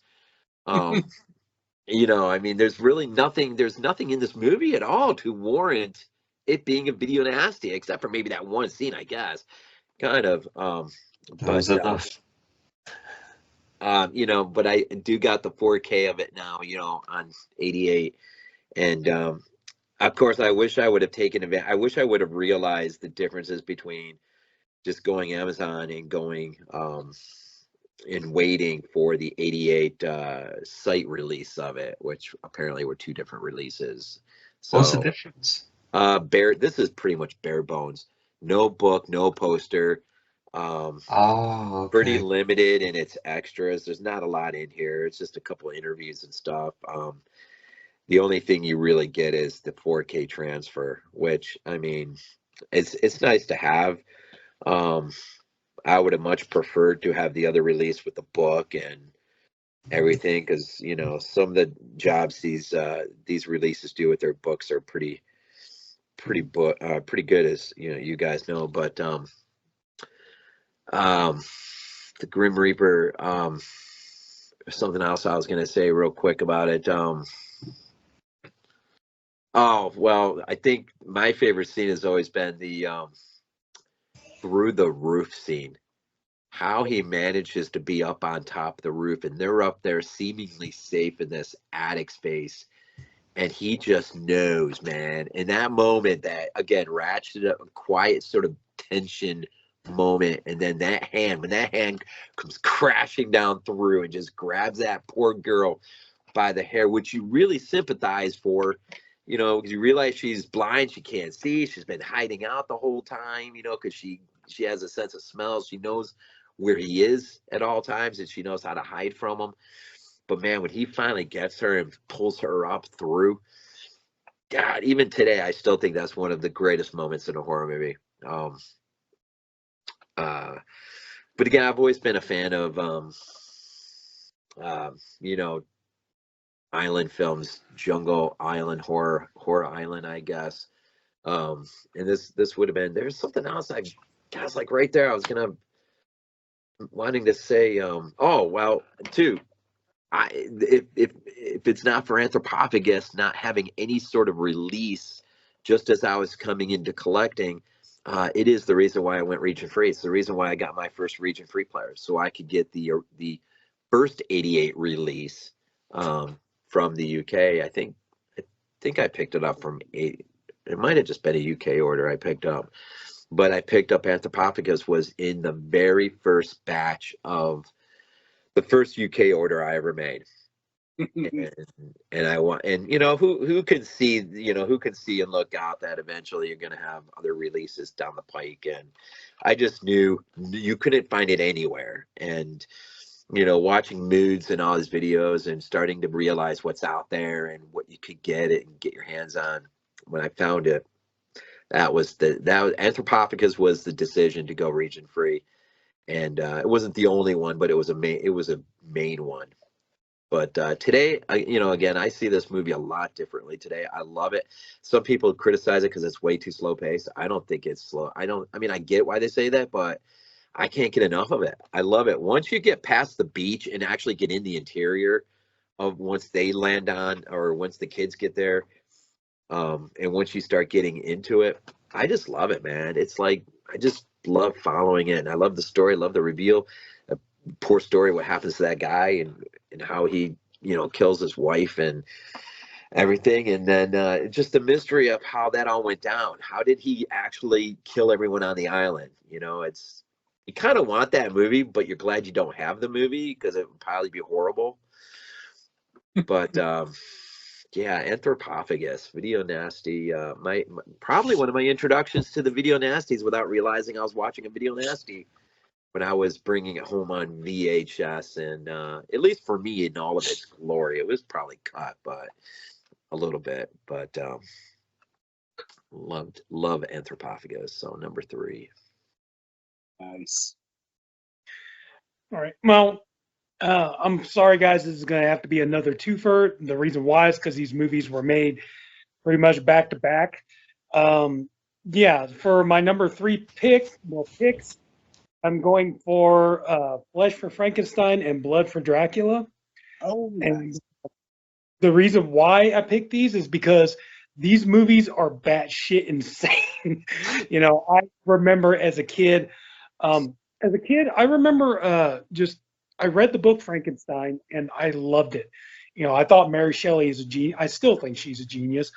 And I just love the story of Frankenstein, you know, and then we watched, you know, the old, you know, James Whale's movie and loved that too. And then I don't know if you guys ever remember, do you guys remember Netflix? You know, it was like US, you know, like I think it was USA, or I forget which channel it was, but they had that they had played late night movies and, you know, horror movies, cult movies, stuff like that. Maybe. But anyway, so yeah, so they had this, you know, they would play this on there, but of course, you know, being TV, it was heavily censored. So my mother had no problems letting me watch it, and I was just into it because it's like it's another Frankenstein movie, so it didn't bother me. So all the stuff was cut out, and that was the thing. I remember one night, my mother, my father, and my 2 older brothers, they were in the bedroom and they were watching. you know, they were always known as Andy Warhol's Dracula or Andy Warhol's Frankenstein, you know. So I walk into the bedroom, and as soon as they hear, you know, like my mother, she's like, she sees me coming, she's like, turn it off, you know. And I didn't understand, you know, like, you know, so I walk in there, it's like, you know, what are you guys doing? We're watching a Dracula movie. It's like, oh, can I watch? No, you don't need to watch this. You need to get ready to go to bed and all this stuff. It's like, wow, I like Dracula and stuff like that. And then, you know, years later, then when I finally watched these movies complete and uncensored, I was like, holy shit, these movies are insane, man. It's like I had no idea what these movies really were. And like Blood for Dracula, you know, you got like Udo Kier's Dracula, and you know, like he needs the blood of virgins and all this stuff, and he's going there, and you got like, and to actually have this in a movie just surprised me that you got Joe D'Alessandro's character. You know, like his character is there. These there's four sisters, and he's having sex with two of the sisters. He's doing three ways with these two sisters and stuff like this. And the whole time he's talking about like, you know, yeah, it's like, you know, your other sister, you know, it's like, you know, he even says, you know, like, you know, your other sister, I want to rape the shit out of her. And it's like, dude, she's only 14 years old. And it's like, oh my God. And so his character is a pedo and all this kind of stuff. And then ultimately by the end of the movie, he gets what he wants. He gets to have sex with her because, you know, Dracula, Udo Kier's character of Dracula, you know, he needs the blood of virgins. So he's all like, so, you know, D'Alessandro's character is happy. He's like, you know, hey, I get to fuck this 14-year-old girl, you know, because, you know, she loses her virginity, and then Dracula can't get to her and all this kind of stuff. I was like, could not believe that was actually ever put into a movie, you know. It's so surprising, you know. And you know, and even afterwards, you know, like, you know, the blood that she has after they have sex, it's on the floor, and Udo Kier gets on the floor and licks it up. It's like, whoa, holy shit.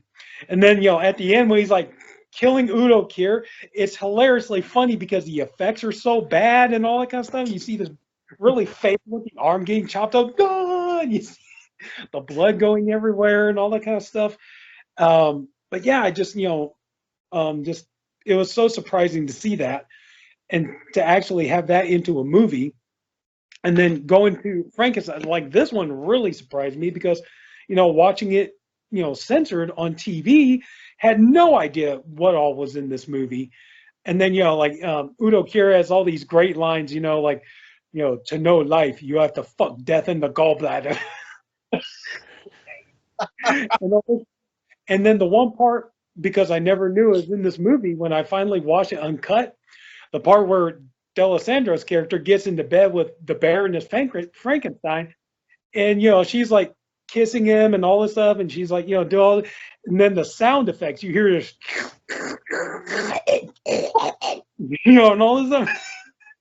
And it's like, it's the funniest thing you will ever see, you know, just like, and he's like, you know, I have to get into Frankenstein's lab, and she's like, you know, going down on him and all this, you know, all this, just the sound effects and everything else. And then to realize like these movies are actually really bloody and gory. There's a lot of blood and gore in these. And you know, just yeah, just you know, like so surprising to see like these kind of movies could have been made and were made. And you know, like I said, you know, like in Blood for Dracula, you know, he's talking about, you know, he so badly wants to have sex with an underage girl and all that kind of stuff. It's like, just whoa. So, and then this one here, the 3D, you know, it's like to have a Frankenstein movie in 3D. So yeah, so that's why I picked these, just because they're so crazy, they're so insane. So yeah, so Blood for Dracula and Flesh for Frankenstein. Those are my number 3. So, Wow. Sorry, Glenn. Now you gotta go after that.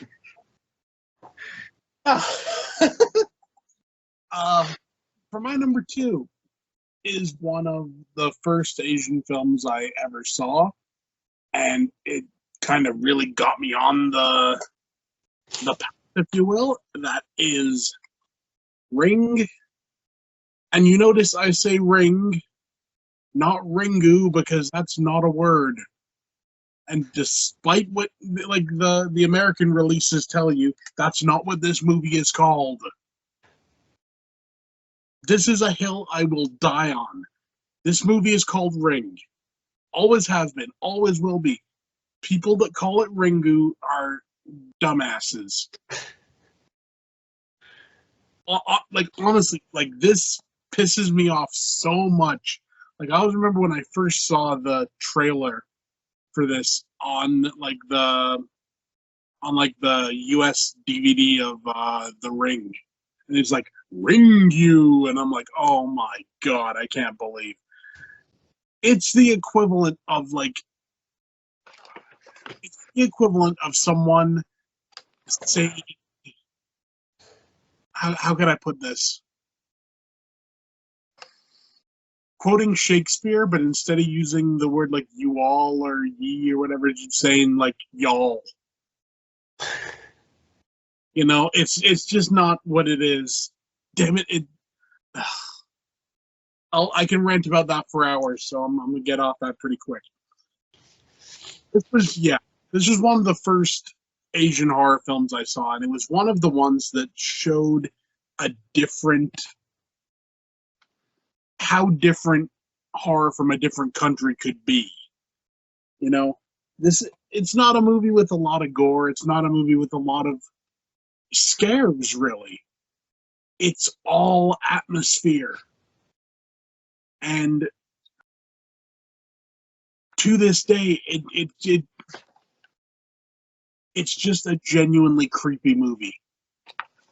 And it shows what you can do without having to show everything. I mean, yeah, you got the scenes, you got the coming out of the well, you got the coming through the TV and everything. Those are like the big payoff scenes, if you will.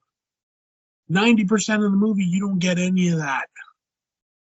But still, you manage, by the time the movie gets to the end and they're like in the well, you want to jump out of your seat and help them pull water up out of that well and get everything out, because it's that tense and that stressful to watch. And it's phenomenal. They've never beat it. I would put the original Ring up against any other version of it from anywhere in the world. That's my favorite one.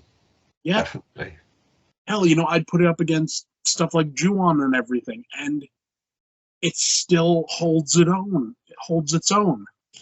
Because it is what it is. It's solid. It's so good. This movie sent me down the rabbit hole of Asian cinema. I wanted to see this so bad, so I jumped on eBay or whatever, and I bought a VCD. Anyone remember VCDs? I bought a VCD of this, and I liked it so much, I jumped back into the same person that I bought it from, again, Universe Laser from Hong Kong, and I found a bunch of other stuff. I found all these other movies, and started picking them up and never looked back. So The Ring is the movie that started me on this path. So you're probably wondering, why is it number 2? Mainly because number 1 had a bigger impact than number 2. But The Ring, see, there's U on the end there. Solid flick. If there's anyone who's watching this who has never seen Ring, I am hereby revoking your horror fan membership. Just letting you know, you're now revoked until you get to this movie. Yeah. Tarnation Extreme, I got that. Yeah. Mm-hmm. Yeah. So I can honestly say I don't think I've ever heard anyone rant on a title as much as, except for the Nashi cast on their review of Tombs of the Blind Dead. I think he went on a 10-minute rant on how IMDb, puts up all these titles of the movie that has nothing to do. I think one of them is Mark of the Devil Part 2 or something, or crazy. It's just stupid, absolutely stupid stuff. It's one of those things, you know. It's like I said, this is a hill I will die on, because, you know, the amount of people that you hear talking about Ring and calling it Ringu as if that's like a real word. No, like the movie was called Ring in Japan. Ringu is kind of like, you know, essentially it'd be like, I don't know, finding like some local colloquialism, like from down in Texas or whatever, and then saying, okay, that's what this movie's, you know, like it's just a little thing, like the way they say it, like in this certain area, that's now what this is called. And I'm like, no, damn it, it's not. And Yeah, yeah, like a Spanish horror movie and just put O at the end of it. yeah, exactly. No, you know what? This is what it would be. It would be like saying Dawn of the Dead, but then saying that, say somewhere in Spain or somewhere, say they called it Day of the Deado, and then all of a sudden you'd be calling it Day of the Deado and writing it with O at the end. Morning of the Dead. It's like, oh man, you know, it's one of the few things. I'm actually going to do a video on my own channel at some point about like why we should gatekeep horror. And that's one of the things. Keep people giving the right titles for things. Damn it. And I get worked up about that, but it really annoys me. It really I does. remember the first time coming across that. Like, it's like a few years. I've just always known it as Ring, and then I was like, Ringo. I was like, well, what is this a sequel? Is this a different title for a sequel or something? It was really confusing. And you're like no, it's the same movie. How does IMDb have it? Did they have it as an alternative title, Ringu? What? I'm gonna take a look actually.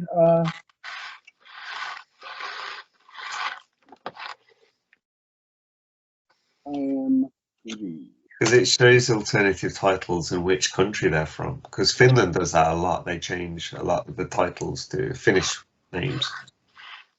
So it says Ring. Original title, Ringu. Damn you, you suck. It's Ring. Every list of it says Ring, except for the American release. They Maybe just they thought that sounded more Japanese. Yeah, that's probably what it is. probably, you know, I would have just, you know. I wonder if they changed it when they remade it. I think they did. Yeah. The remake's called The Ring. Yeah, The Ring. Yeah, and so they just call it Ring. No, you're right, James. That's exactly what happened. You had the American remake, and they wanted to make sure you understood that was the Japanese version, and so Ringu sounds like it's foreign. They should have done what they did in Germany then. Ring, das Original. Well, I'm going to start on my next movie, my number 2, that has different titles. Okay. What it's called in the US is very different to what it's called in the UK. It has a longer title, and it even, yeah, there's a strange one whenever you see it called Zombie 2, which is like, why is Zombie 2? I said it's a sequel to Dawn. The Epic Dawn is a, yeah, it's Zombie Flesh Eaters that I know this movie has. And I'm picking this one because in the UK it was released on the 2nd of January 1980 in the UK. So this was the first Italian horror that I bought I think it's probably the first Italian horror that I saw, closely followed by Suspiria. But I got this on a Vipco VHS back in the day. I bought it at the same time as Suspiria, actually. I don't think Suspiria was a Vipco, I can't remember now. But yeah, this was a white clamshell Vipco. It's the illustration where you see the hand kind of reaching over zombie flesh eaters written on it. And I remember, I still get confused, like, because like 88 Films releasing all the different zombie films, and they do all the alternative titles, and I'm like, Zombie 2, Zombie 3, and I'm like, Zombie Flesh Eaters, and I'm like, hold on, Zombie Creeping Flesh. I'm like, which do I own, which don't I own? Because I'm trying to buy them all. When I'm in like there's I've mentioned a few times to you guys, there's this awesome video store that it's just old school physical media. It's like VHS there, DVD, 4K, Blu-ray, but from all over the world. And I remember I'm looking at these ones, I'm like, well, I'm confused about which. It was Zombie Creeping Flesh. I'm like, do I have that? And I'll just put it back down because it's in the used section. Next time I go, I need to note down which ones I have. But yeah, so we have Zombie, Zombie 2, Zombie Creeping Flesh, this movie. So yeah, this was my introduction to Italy. I've noticed I've been bouncing around the world a bit. I was at Japan last time. So yeah, no, it was America last time. Then it was Japan. And so yeah, now I'm in Italy. Fulci's Zombie. I mean, Fulci and Argento, hugely impressionable on my growing up. Barbara as well. But for all the finesse you got from Argento, there's always this kind of, I'll say, more brutality from Fulci that you get. So being maybe more into the gory stuff when I was younger, it was definitely Fulci that I was always pushed more towards. We all know he loves his eye scenes. There we go. So yeah, it's such a great movie and so impressionable. I didn't get to see it until I actually bought it on the VHS. So that was like the mid-90s, maybe 96. So it's a little slower to the game, that one for me, because the TV channels that you got in the UK and with the Sky TV and that, they weren't tapping into the Italian horror. It took a few years. It had a few years on, and that's when we get the J horror comes in. Battle Royale was my segue into that genre of film, immediately followed by The Ring. I get hit with Tartan Asia Extreme DVDs and like Audition and things like that, all the big ones. And then it's like going from J horror into like, old boy, this isn't Japanese, and learning the South Korean movies and things like that. But yeah, like this was a huge thing for me, like going into foreign, because I like, of course, it's easy to mix UK and US movies because they're all English language, so it's basically foreign language movies. The Italian was the first for me, but obviously it's like what you said, Rob. It's like how it's kind of put together. It's like there's like dubbing and things like that, and like how they do the audio and stuff like that. So like some horror movies were like dubbed, and like other horror movies are like kind of bad audio put over, all these different bits. It never bothered me. All these lip syncs and stuff like that, it kind of never bothered me. You had stuff actually. I remember Aliens. What was it? Who says it? Like, there's that line. Was it "you rat fuck son of a bitch"? And then, but what you had in the UK TV, you had someone that would speak over it, try and copy, and that was "you rat fat son of a bitch" on the UK TV for a few years. I remember like getting that on VHS. It's like, and then like having it on TV one night. It's like, what did they say on the TV? That didn't sound right. So yeah, interesting thing that was that they didn't like the profanity so much on UK TV. Which is funny being in Finland, because Finland is a dual language country, Finnish and Swedish, but it's almost three. It's like more people speak English than Swedish in Finland, and to a much higher level. But I remember moving here since like 10 years ago now, and it was like Gordon's Kitchen Nightmares or something, like 11 o'clock on a Sunday, and dropping all these F-bombs.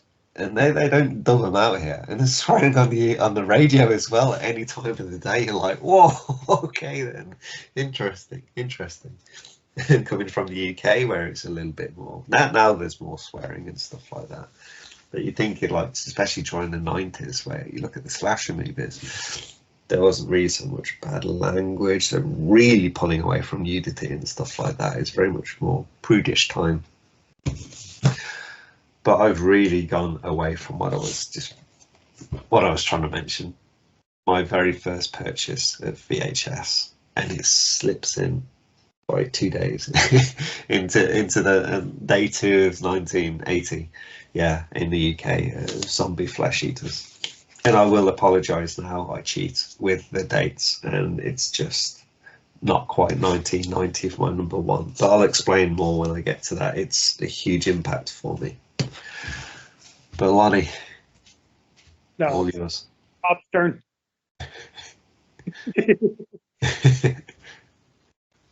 All right. Well, my number 2. I'm tired. I apologise. It's funny. Zombie is not on my list at all, only because that film came a little later for me. And I'm not sure why. It's hard for me to go back and think,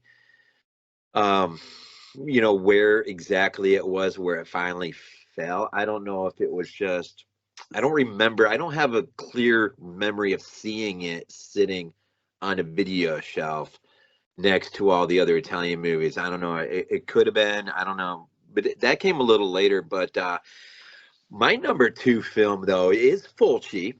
And I do consider it the greatest horror film ever, a part of the greatest trilogy ever, loosely connected that it may be.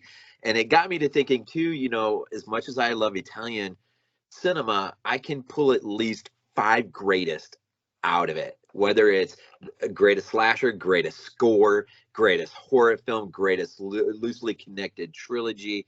And there was one more greatest, what was it?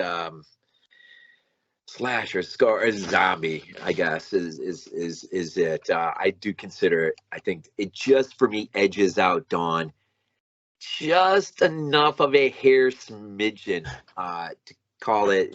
I just love the aesthetics. I love the voodoo. I love the look of the zombies. I love it, and it's just. I love Dawn, though. I absolutely love Dawn to death. I mean, I think those two are the 2 greatest zombie films ever made, ever put to film. But they're different films. They're so different. But my number 2 film, of course, is I Knew It Is, The Gates of Hell. And I remember the first time I made a connection to this film, it was via a radio spot. Because when I was a kid, you listened to the radio more than you probably watched TV, which is weird. The radio was on all the time, and I always had classic rock on. It was probably, since I grew up near Buffalo, it was probably 97 rock out of Buffalo. But they would play. I remember the first time I heard the radio spot. It must have been doing the drive-in circuit, and the TV or the radio spot alone, it gave me nightmares. And I had never heard of anything quite like, there was always radio spots on the radio for movies. I mean, that's how you got your trailers. I mean, before TV spots became TV spots and everything, you had a radio spot. And but eventually I would not get to see it in the drive-in, but I did finally find it in the video store. And this was, thank God for Cauldron's epic 4K release of this. But this is what I'm talking about, going back to the original artwork and giving us, and I think it's alternative. I think there's double artwork, isn't there, Lonnie, on this? I don't have that one anymore. I think there is, though. Yeah, I'm almost sure there. Yeah, there is. There is, but for me, this is one of the most iconic movie posters. There's number 6. One of the greatest movie poster artworks ever was just this whole aesthetic. And when I was a kid, man, I mean, just looking at that artwork scared the freaking crap out of me. The radio spot scared me. The poster work scared me. And the first time I brought that home on VHS, the minute the score kicks in, I was frightened, man. I mean, I was too scared to even turn it off. I just sat there and paralyzed with fear. And I'm sure I was hugging the carpet of my living room floor. Again, a 25-inch console TV. And that score just, I mean, it just reaches down inside of you and grabs hold of you and just refuses to let you go. I think this is, I mean, again, Giovanni Lamberto Radici, I mean, such an epic character in a movie as the town outcast. And the drill press scene has got to be one of the most iconic scenes. That just, I mean, that just, I think that scarred me, man. The first time I saw that all the way through, just seeing the priest hanging himself. Now, I've been to the cemetery where they filmed the initial cemetery scene down in Midway, Georgia. Got a video on it. It was just absolutely epic to stand there and just see the whole layout of the church and the cemetery. And there's just so much about this movie that I just love.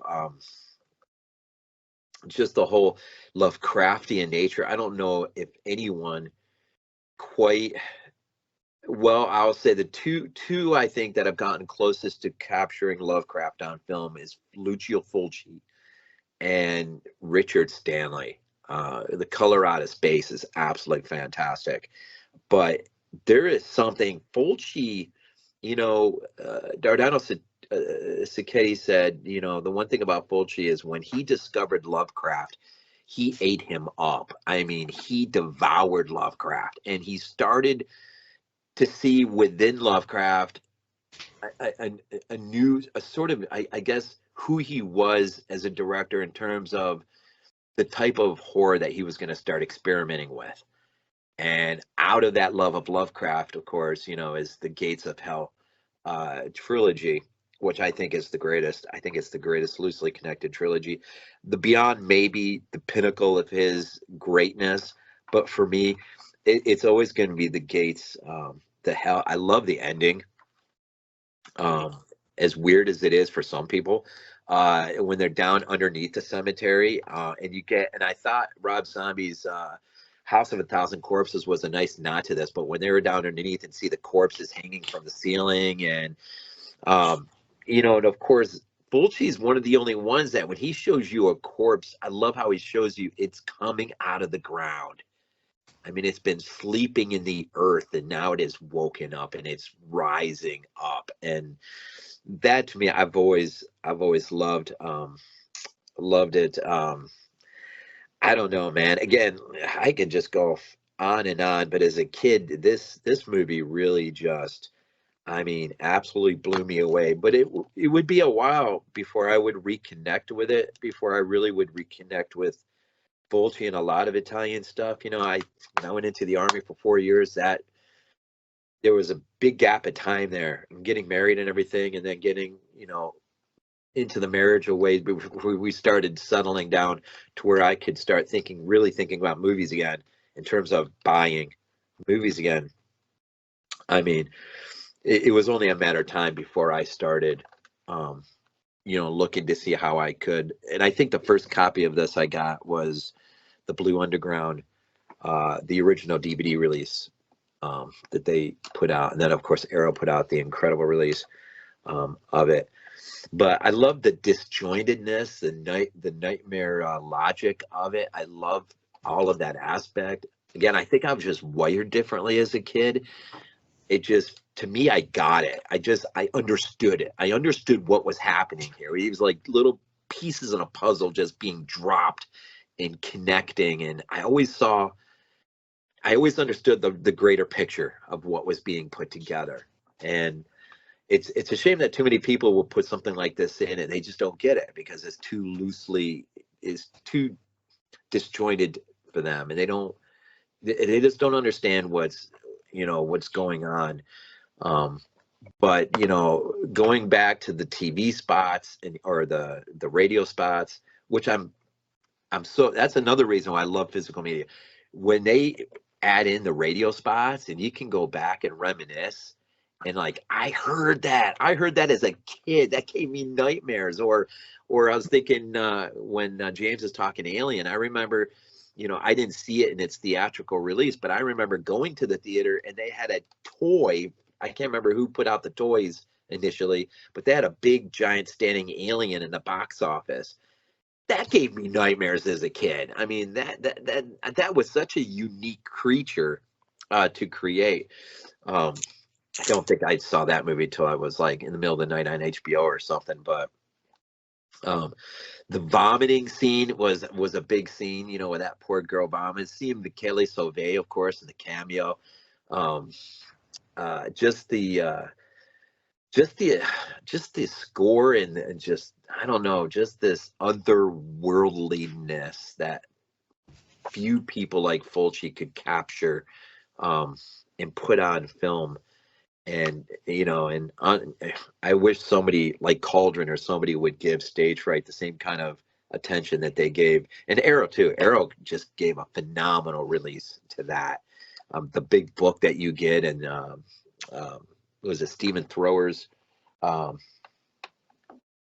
documentary, Building Fulci City, on the Arrow release, is a phenomenal doc. There's so many great documentaries and stuff, but for me, The Gates of Hell, in part with my number one pick, it cemented what would be my love for Italian cinema, and for me, in some ways, is superior to a lot of stuff I see coming on. I saw coming out of Hollywood, and unless it was independently made, like if there's anything American that reminds you of Italian cinema, it's like Phantasm reminds you of Italian cinema. I guess just its Nightmare Logic quality, just what Coscarelli was doing, in a more weird way. Maybe Nightmare on Elm Street, just in its Nightmare Logic again, but nothing captured my attention except for my number one pick as much as City of the Living Dead or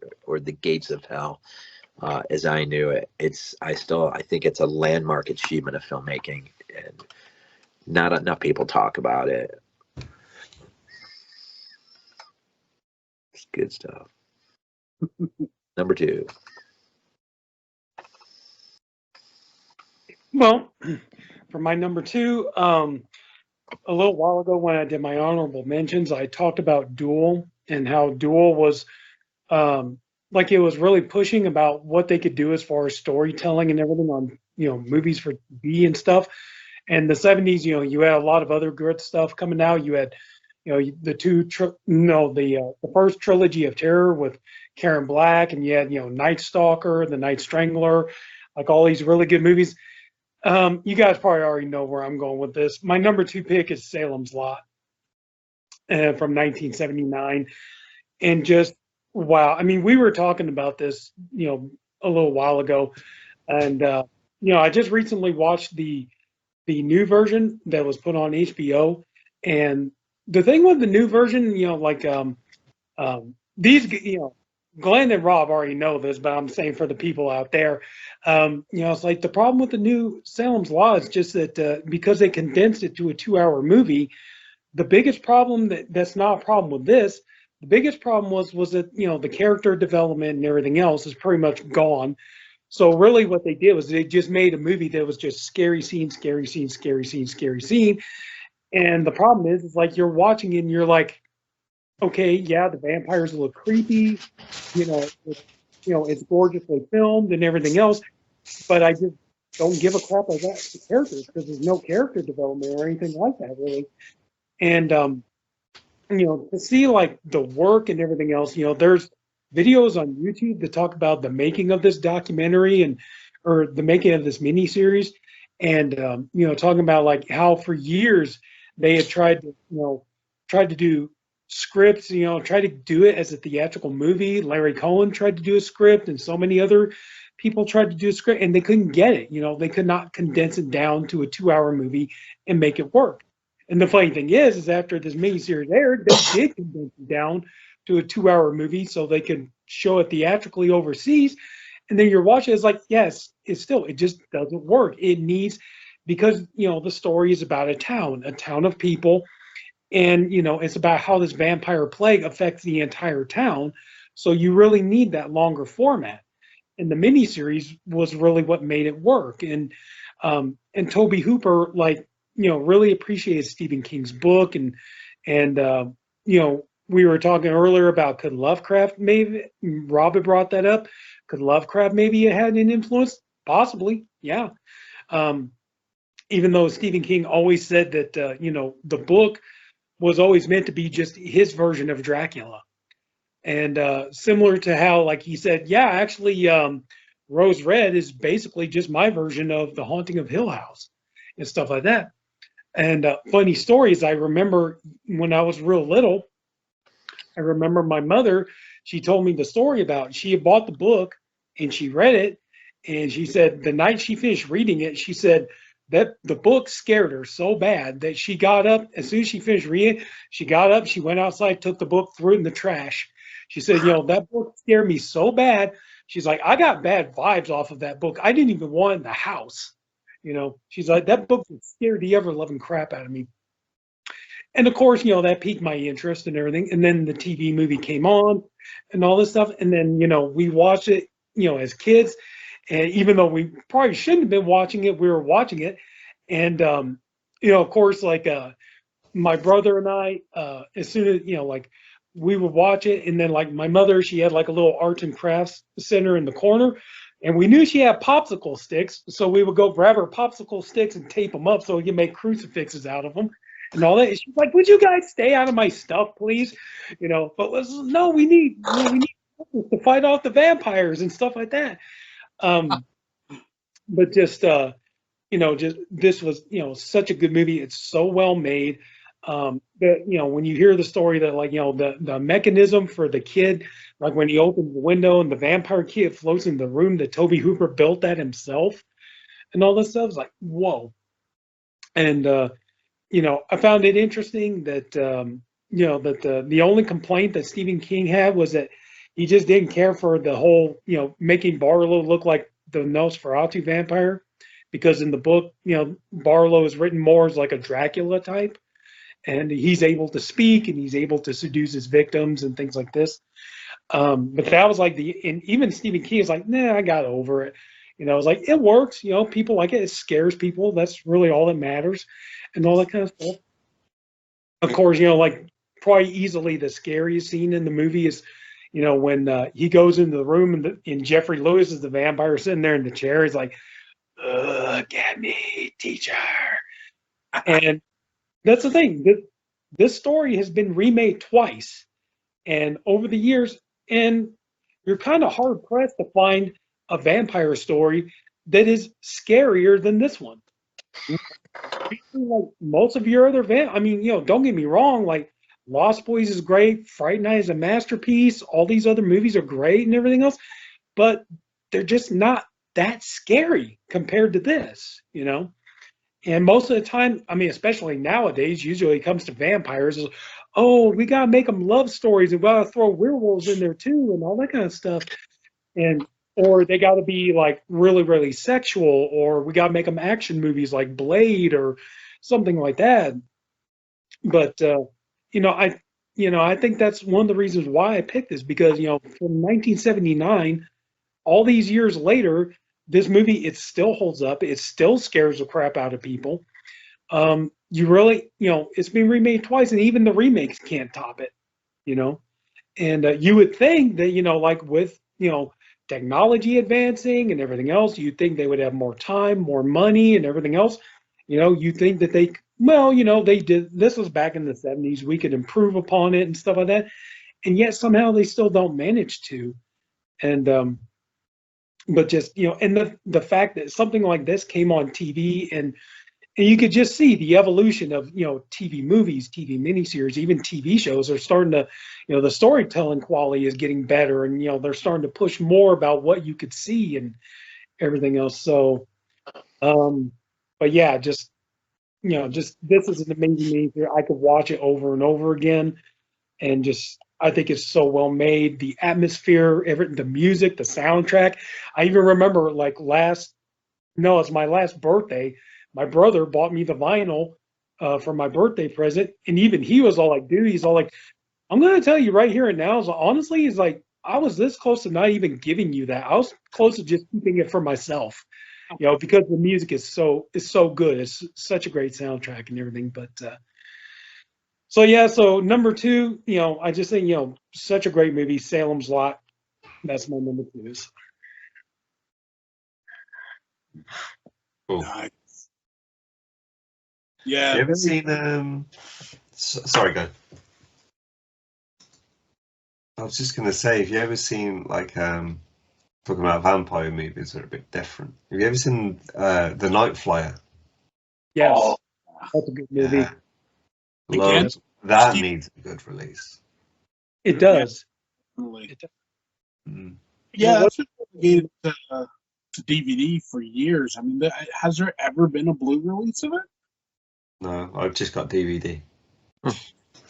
Weird, really weird. Yeah.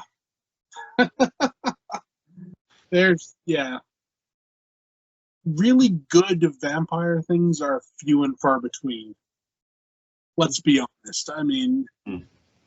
there are, for every, Salem's Lot, there's like 100 Twilights. And not the good Twilight that you buy and it turns out to be a porn flick. Yeah. Maybe Carpenter's Vampire. Well, vampires. Yeah, that was a good one. That's Yeah. another unique take. Yeah. Yeah. And that's just it, Vampire things work better when it's a unique take. Hmm. Whether it's like a unique look or a unique setting or, I mean, I guess you're kind of spoiled for choice when like the first, Dracula and like Nosferatu and the story and everything is so perfect to begin with. Where do you go from there? Hmm. I always thought the TV spot for vampires was one of the great TV spots of late. I think with the TV spot that has the Marilyn Manson song in there, and just some of the more action moments of the film, just seeing the vampire up on the ceiling, and I don't know, man. I remember seeing that TV spot going, yeah, we got a good one coming. Yeah. I mean, no one talks about it anymore, but it's such a good flick. It is. Yeah. It's fun. Yeah. I also like George Romero's take on vampires when he did Martin. The idea that the guy's not even a real vampire; he's just a psychotic who thinks he's a vampire. Yeah. Like that was a cool, unique twist on it. So That's another one of those movies. You watch it, when you're done watching it, you think makes you feel dirty. I don't know why. It's that, that New York type. I know it's probably not set in New York. I can't remember where it's set. But that like New York, like I put it in the same class as like Maniac. Yeah. They both have the same kind of grimy, kind of nasty feel to them. Yeah. I get you. say, well, Romero, so chances are it's probably Pittsburgh. Probably. Pittsburgh or Toronto. He's a lot in Toronto as well later in life. The other night, I need to watch it again because I was with a couple of mates and we were watching, but I didn't pay attention so much to it because we were just chatting movies so much. One I've not seen, but I really want to watch it again because I had this overall sense of just feeling really sad from the movie, and that was actually Vampire's Kiss, the Nick Cage one.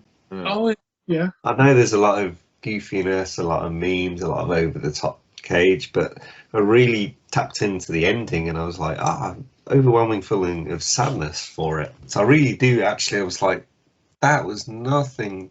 Although I wasn't paying anywhere near as much attention as I should have been, I was like, that was not the movie that I thought it was going to be, and I really want to watch that. So I will give it another rewatch again soon, the MVD release. Nice. But if you guys seen that, Yeah. That was Year- a Dollar Tree pickup for me. I found that in the Dollar Tree back when they actually had movies in there. They don't have any movies anymore, but yeah, it's definitely one I do want to revisit properly. Yeah, it's been years since I've seen it, so I can remember a few like of the meme-worthy scenes, but that's kind of it. Yeah. I mean, I guess that's one of the good things about getting older. Sometimes you forget movies that you watch, and you're like, I know I've seen this movie, but I had. There's so much in there, isn't there? So many movies. It's a complete like blank. Like everything you see, it's like seeing it for the first time again. Okay, so my number one Asian cinema is the one, the only, the mighty Battle Royale. Awesome. That's actually a custom cover. This is the Arrow big like box thing that's the size of like a DVD Yeah, case. I've got that one. Tuck it in a Blu-ray case and put the things in it. This movie, I discovered this after Ring, and I discovered this was one of the movies that, like I said, when I got that VCD of Ring, I went back and bought more. This was one I was seeing. I kept seeing all these VCDs of Battle Royale, and I'm like, what is this Battle Royale? So I was I was looking online and whatever. Couldn't really find much. Then I found a website. I can't remember what it was called. Something Apple. I don't know. But it had a listing of like a bunch of like Asian films and everything, and it would like a description and everything. And I read about Battle Royale, and I'm like, okay, I want to see this. Like I didn't know if I wanted to pull the trigger on like a DVD or whatever. But so VCD, couple of bucks, buy that. It arrived. I put it in. I watched it. As soon as I was finished, I put it back in its case. I went back onto eBay and I bought the DVD. And then when I watched the DVD, I then learned, okay, there's a Tartan Asia Extreme DVD. So I went back online and I bought that. Cool release. Then I went and bought the director's cut. Quite as good. Then I bought the Blu-ray.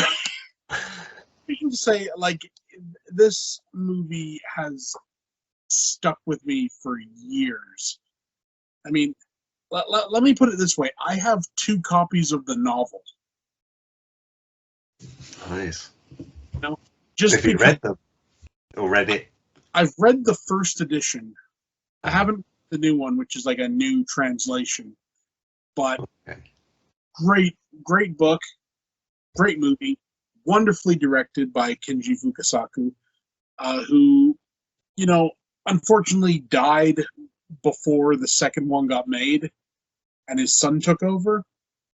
And I truly believe, had Kenji survived, Part 2 would have been a much better movie. Oh yeah, much better. He was there for the start of it. He died at the start. The first first couple of weeks or something. Yeah. But then he died, and the thing is, there's elements in the second movie that I feel Kenji would have underplayed, where his son overplays them. You know, the whole like kind of like the quote unquote like what they call like anti-American side and everything. You know, it was overplayed in the Sun's version, whereas I think Kinji would have been more subtle criticism and stuff. This is what the Hunger Games was meant to be. Honestly, the Hunger Games is like a neutered version of Battle Royale. And that's how we got the Hunger Games, because of that. Exactly. Yeah. Yeah. You know, it's wonderfully mean-spirited. I just love the fact that you have a character that's there because he wants to be. You know, you have characters like literal an entire class taken there to have to kill each other. You have one guy that's there who was like he'd been in it before, and essentially they want him like as a ringer. And then you have the one guy who purposely went in so that he could kill people. That's something that is just, it's so twisted, but at the same time, it's so human. You know, it's like you could totally see that happening, and you know, it was so good. Everything about Battle Royale is phenomenal, except for the director's cut. I am not a fan of the director's cut, mainly not because of the stuff that they added. I was fine with that. They like the added scenes with characters and everything. That was fine. I have a problem with the CG blood squibs that they used. Because honestly, the original, you know, they shoot somebody, whatever, you see like a spray of blood, and that's it. You see it with the director's cut. They're firing, and it's like all this fake looking blood squirting everywhere, and it loses the impact that was there in like the standard version. So I think somebody needs to, like a well-meaning fan, I think, needs to go in there and re-edit the director's cut to include the original like without the CG. Just fix where the guy threw the knife in the girl's head and you'd be fine. And all in all, phenomenal movie. Beat Takeshi. I mean, how many people do you know can make a tracksuit? Like wearing a tracksuit seem kind of like seem like a badass. Menacing. Beat Takeshi can do it, you know. But the funny thing is, even though he's ostensibly the villain of the piece, you don't hate him. You have sympathy for him. Exactly. You know, he doesn't want to be there. You know, this is just the job he's been given. You know, something that's covered in the books that I wish they'd done in the movies that really would have made it interesting is the fact that, you know, there are like very rich people betting on the outcome of Battle Royale. That's what it's really for. They say it's like to you know, clean up society, whatever, but it's for these people to bet on a blood sport, on who's going to win. I wish that was something they played up in the movie. But still, number one, Battle Royale. Awesome. Okay then. So, yeah, my number one is a cheat. It's a 1990 movie, and I said I was focusing on 1980 VHS, but this was huge for me. as I mentioned before we started recording the chat, my first video collection was taping stuff off television. And getting sticking stuff on, and then like yeah, just getting any horror movies that I could at night time. And like normally they're on too late, so I'd stay up to pick the record button and then go to bed. And this one is one, it's like, it was my most rewatched movie as a kid by far. Absolutely adore this movie. Not so much the sequels, I must admit. I haven't actually seen all the sequels. I really should get around to doing that, but I really wasn't a fan of the second one. I think it's because the characters. Well, to be honest, I can't really remember. I know I was annoyed with the CGI because there was bad CGI in it, and they didn't CGI the first one. It's all practical effects. Tremors. It was. You think being 10, 11, 12 years old watching this movie, it's so much fun. It's. I think that's kind of what like drew me into movies. Not it's of course that kind of being, as I alluded to earlier, what I said earlier is about being so scared that you can't stop watching the stuff. It's also about having fun, and I was having so much fun with this movie. Like the rewatch value in this is like through the roof for me. It's just, I was so happy. You know, there's a point where this was released, I didn't get it straight away. I was like, oh, maybe I don't need it. I had like the VHS kind of like a but I need to show you what it is. No, it's just a wall I can't see. I have it of Mandy. It's like a, no, I'm not going to be able to see it now, literally. My eyes are too tired in the morning. But it's kind of this VHS style, kind of. It's to make it look like a VHS, and it kind of opens a bit like a UK clamshell VHS. It's really annoying that I can't see that now. I've got so many movies. It's just literally just like looking at it's a wall. I'm just staring at a wall. My eyes are too tired for it.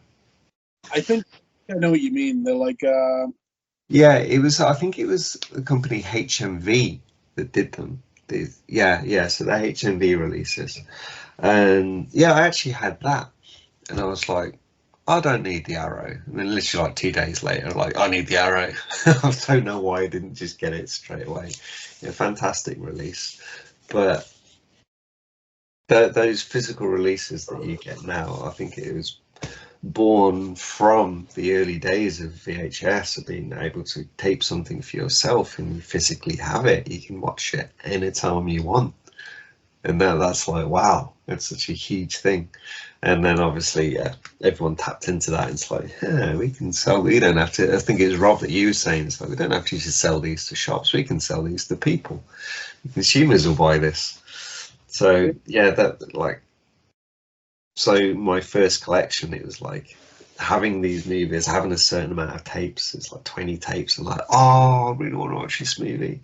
And depending on the tape, some were 3 hours, some were 4 hours. I'll be on the TV guide, like figuring out how long I can get this. But sometimes I'll be on a channel that have adverts, and I'm like, well, I have to put that on a longer tape, or if it's the time I can be up, I can like pause it so it doesn't record the adverts and stuff like that. But yeah, and then it's like I'm out of tape. What am I going to sacrifice? What movie? And like trying to go through the collection, I'm like, oh well, I've seen that. I can get rid of that one. I really want to see this new movie that I've not seen. So that was kind of a fun time. And like always going to watch a movie, put it in. It's like, oh, I haven't rewound it and stuff like that. So it's always hitting the rewind button and stuff. The first video VCR I had, it's fun. He had to hold the button down to rewind. It was like, I don't know if it was broken or something, but yeah, she just sat there like, and it's not the fastest rewinding. But that first collection was a huge thing for me, and this was like my own made collection. Like everyone did their mixtapes when they were a kid and stuff like that. But it was like, yeah, the VHS days is like, this was my number one that I had, my most watched in my homemade VHS collection. I'm sorry that did cheat. So all the others were in the 80s, but I couldn't not have that in because it was the most important to me. It's the one that really helped flourish the rewatch value of something for me. It's like, that was great. I can watch. I'm going to watch it again. And I think that tape must have been destroyed at some point, like the amount of times it got watched.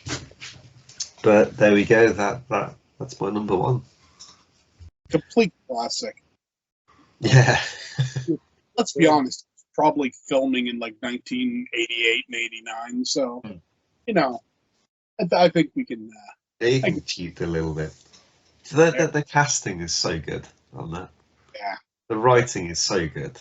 The location so good. The practical effects, just everything it's just a great movie.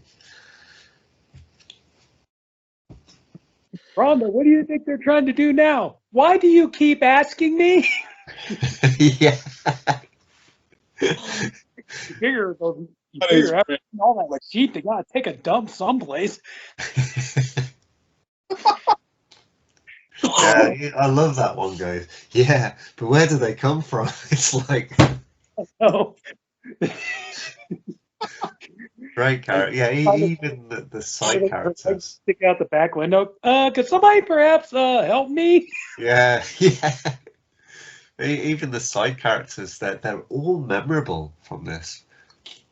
But maybe it's what I was saying about you, Rob, with I'll call it Aquarius, where you just see it so much in like how people watch it. You watch it different, and you take different views of the people. It's like maybe I've seen this so many times, I just know all the characters, and like kind of they all stick with you. Even Mindy. With a pogo stick, it's like she has a point to the movie. Everyone has a real point to this movie, and they have at least something that has a connection to a bigger occasion in that movie. Like hers, it gets like stuck in it, doesn't it? And then it's dragged along. So even she has probably the smallest part. There's a great connection to a bit in the movie, and it's just I love everything about that. It's one of my all-time favorites. It is. It's such an easy movie to watch, and like that's a perfect movie. Like if you had like friends or relatives or somebody, like they're like, well, I want to try to get into horror movies. What would be a good one? That's a perfect one to start them off with, because like you have the scary moments, but you got the great character moments. You got the comedy. It's like, oh man, it's a perfect movie. Like if you want to get somebody into horror, And any movie introduced Burt Gummer has to be awesome. It's just a given. That character is phenomenal. Like, there's a reason why he's the only one that's like been in like every one of the movies or whatever. He's two, I think. See, I've seen the first two, but I didn't really like the second one at all at the time. I need to get, because that got a really nice addition. Part two is actually not bad. Yeah, I need to rewatch it. I saw the last two as well. The one in the jungle, and then the is it ice one or something like that. That one always makes me laugh because when you look, you can totally tell everything's sand, and they've just colored it to make it look like snow. But I love the ending of part two where like he's like, I got no other option. He throws the bomb into the truck, with all the explosives and stuff and everything else. And Bert's like, he's like, where's the bomb? He's like, I didn't have time. I just threw it in the truck. He's like, you what? And so they're running. He's like, no, keep going. It's gonna be big. He's like, is he serious? It's gonna be big. And they find the trench. He's like, this is gonna have to do. Get the hell down, cover your ears. It's gonna be big. And the guy's like, is it gonna be today? Oh yeah. Second one's really good too. I get a kick out of the second one. All right, I think I'm gonna pick that up. Yeah, just like the standard, like arrow release of that one. Because anything that a monster called an ass blast. I love that part. Where they're talking, well, we need to figure out a name. It's like, Ass Blaster is like, that sounds like a damn porno film. And I think I've seen the fifth one. Isn't that like there's like Gunnar has this like younger, isn't it like something it's filmed or something? He has this younger co-star or something like that. He ends up in a cage or something. that was part 5. I think it had a what's his name, Jamie Kennedy is like his. Yeah, from Scream. Yeah, I actually thought that one was all right as well. So so I didn't mind the last 3. So maybe I think there's a Blu-ray box set of like 1 to 6. Maybe I'll pick that up and then just grab Shrieker. Is it Shrieker Island or something number 7? Yeah, I think so. Yeah. I can't see it from here. Yeah, Yeah. maybe I'm gonna pick that box set up and then grab that as an additional because that was quite fun, Shrieker Island. Like in the third one. Like in the third one, they're trapped in the porta potty, and Bert's like, "God, if I could just get a gun." And the girl's like, "Bert, listen to me. You don't have a gun. You're just going to have to deal with it." He's just like, Is the fourth one like set in the past? In the Old West, yeah. Okay, interesting. And the Bert character is a pacifist who doesn't like guns. You mean a gunslinger or something? Yeah, well, that was like just so spot on. It's like by the end he likes guns. Let's just say. Okay.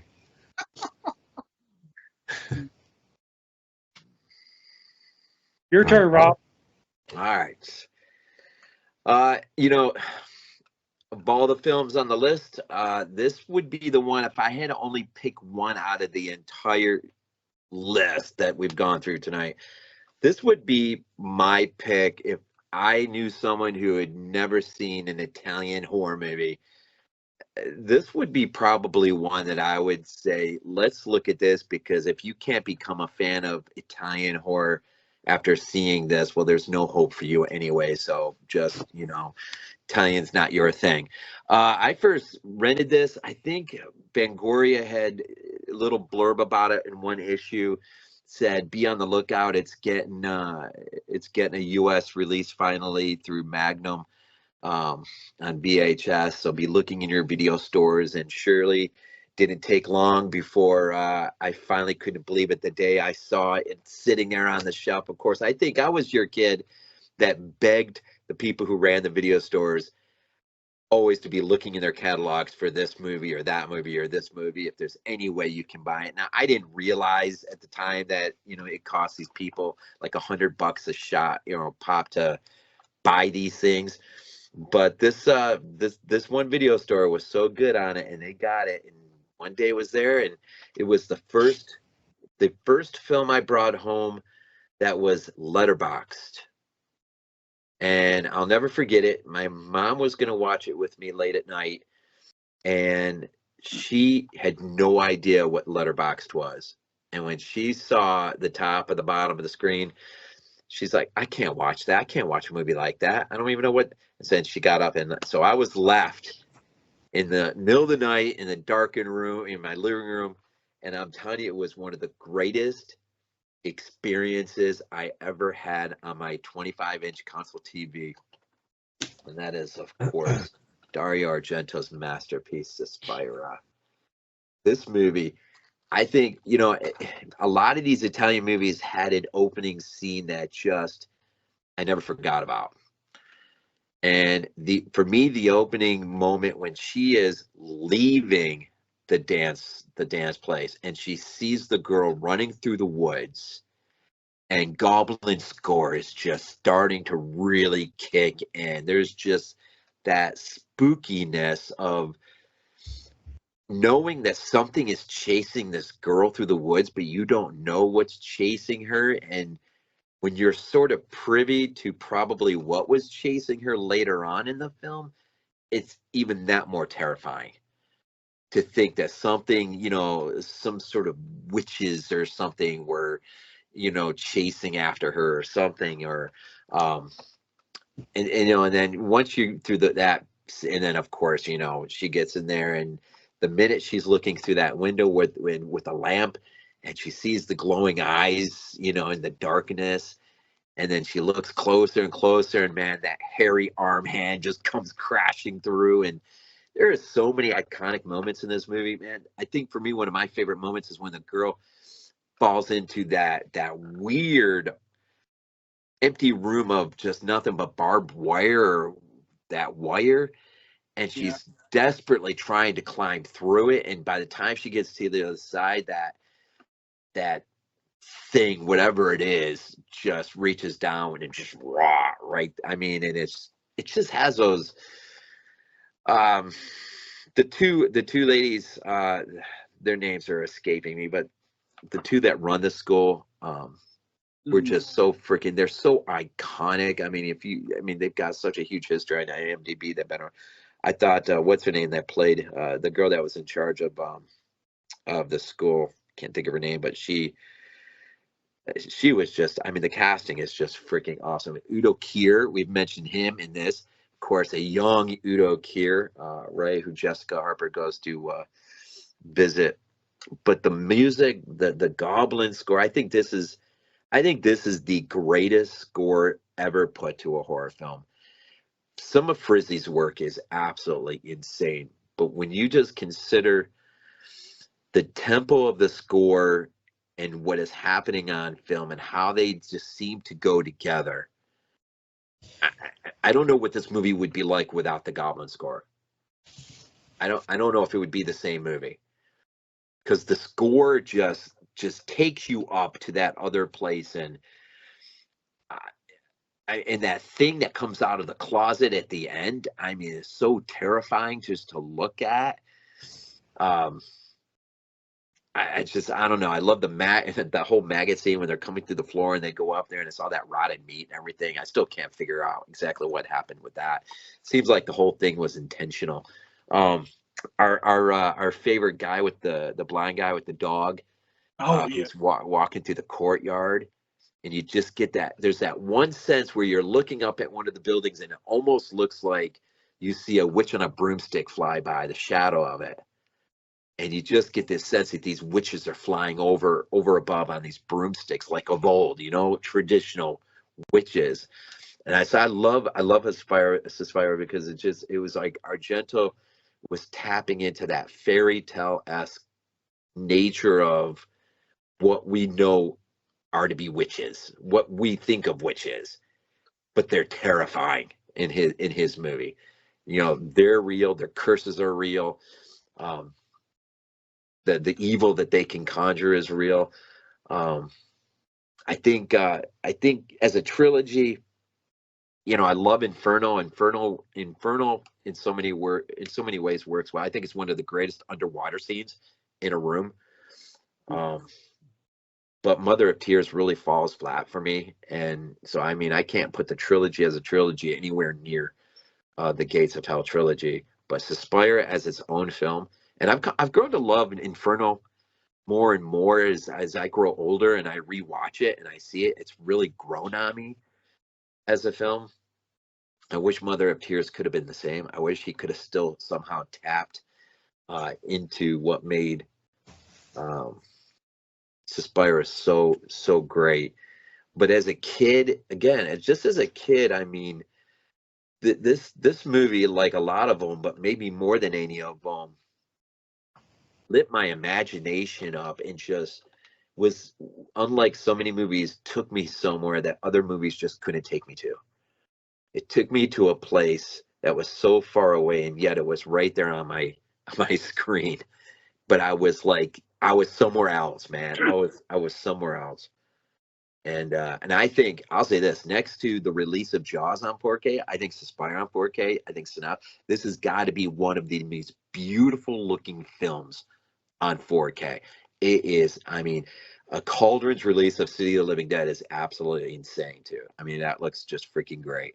But this looks so freaking awesome on 4K. Um, it, it it's it just shows what can be done when the right hands are at work, bringing these films. And I, you know, it's.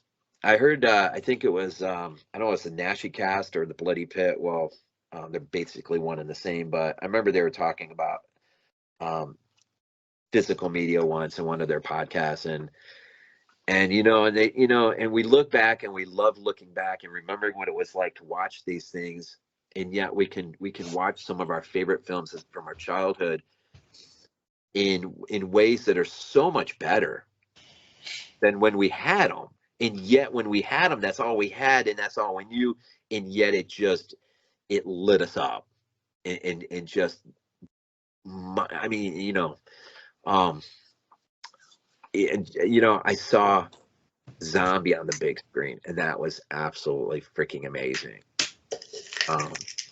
And I've seen The Beyond on the big screen. Cat in the Brain was, I mean, that was my first Fulci film on the big screen. But man, if I could ever see Suspiria on the big screen, or if I could ever see The Gates of Hell on the big screen, I would lose my freaking mind if I could ever see that on the big screen. But having seen Beyond, Rizzy's remastered score was pretty cool. But Zombie, man, seeing that on the big screen was freaking, I don't know. But Suspiria, man, it is. I mean, I look at City of the Living Dead and Suspiria and kind of the same way I look at Zombie and Dawn of the Dead, if that makes any sense. I think for me, City just edges out Suspiria, but I freaking love Suspiria. I can put in Suspiria anytime, watch it anytime, love it. It never grows old with me. In fact, I probably grow more infatuated the more every time I do see it.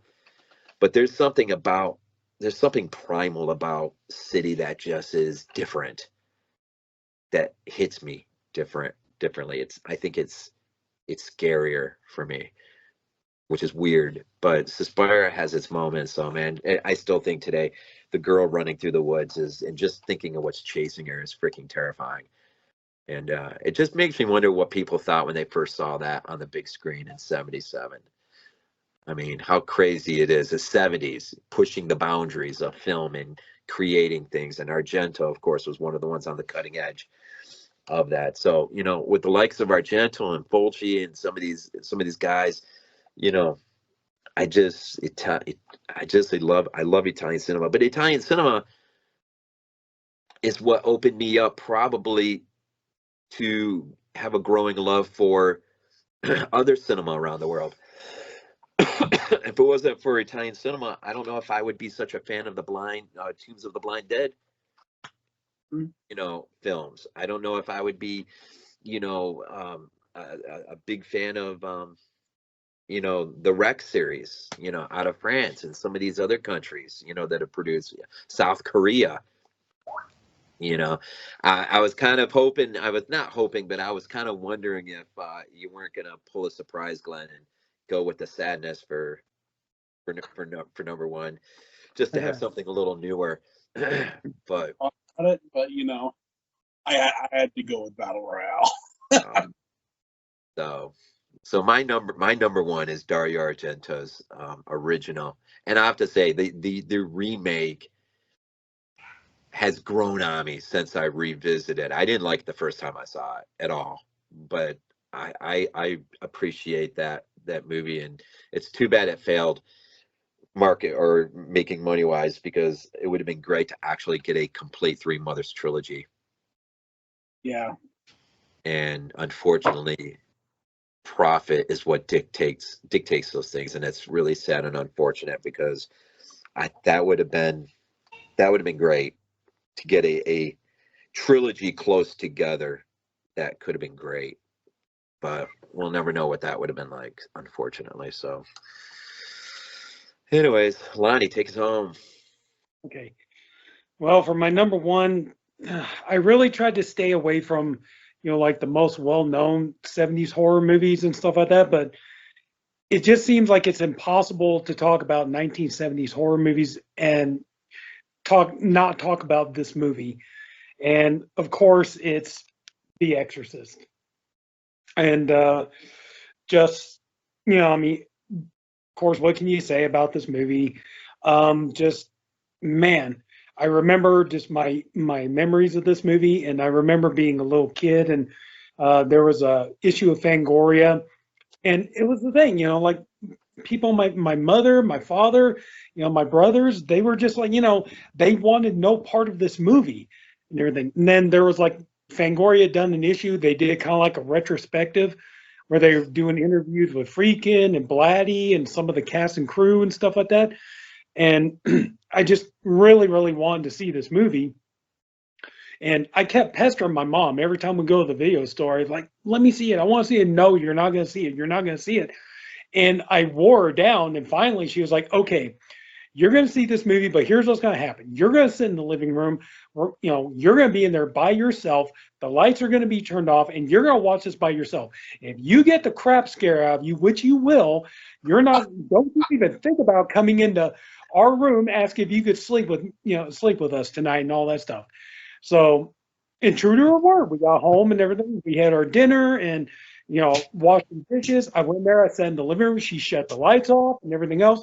She put the tape in. It's like, here you go. Have fun. You asked for this and all that. So I started watching the movie and I was into it. I think the problem was because I was so young, I think I didn't really like fully understand all of it. I think, like so much of the grown up aspect of it and everything just kind of went over my head. So there are parts of it I thought were unintentionally funny. So it's like, normally like when Linda Blair's, jumping up and down the bed, fuck me. Most people are like, oh my God, I'm sitting there. I think it's hilarious, and all that kind of stuff. And I watch it, I'm just like really getting pulled into it. And, the story's pulling me into it and everything else. And it was about almost halfway through the movie. My mother comes to the room. She's like, are you done now? You ready to shut this thing off? I was like, no, I still want to watch the rest of it. And she's like, what the fuck kind of a kid did I raise? Like, oh my God, and all that stuff. And I remember like my oldest brother, it's weird. My oldest brother, he was like, can we please, because I'm sure we've all done it, you hook up two VCRs, you dub tapes, and I wanted to dub The Exorcist, and my brother was like, please, not that one. Can we please not do that one?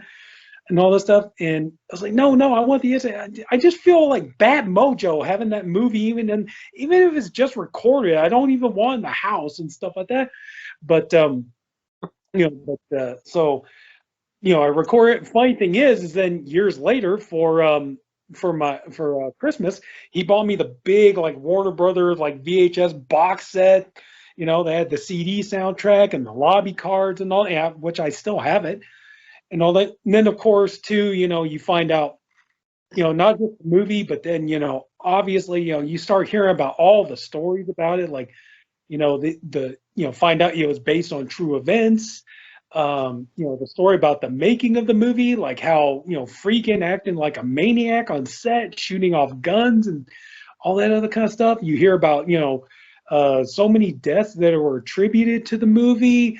Of course, then when the movie came out, people running out, people throwing up, fainting, all that other kind of stuff, and just on and on.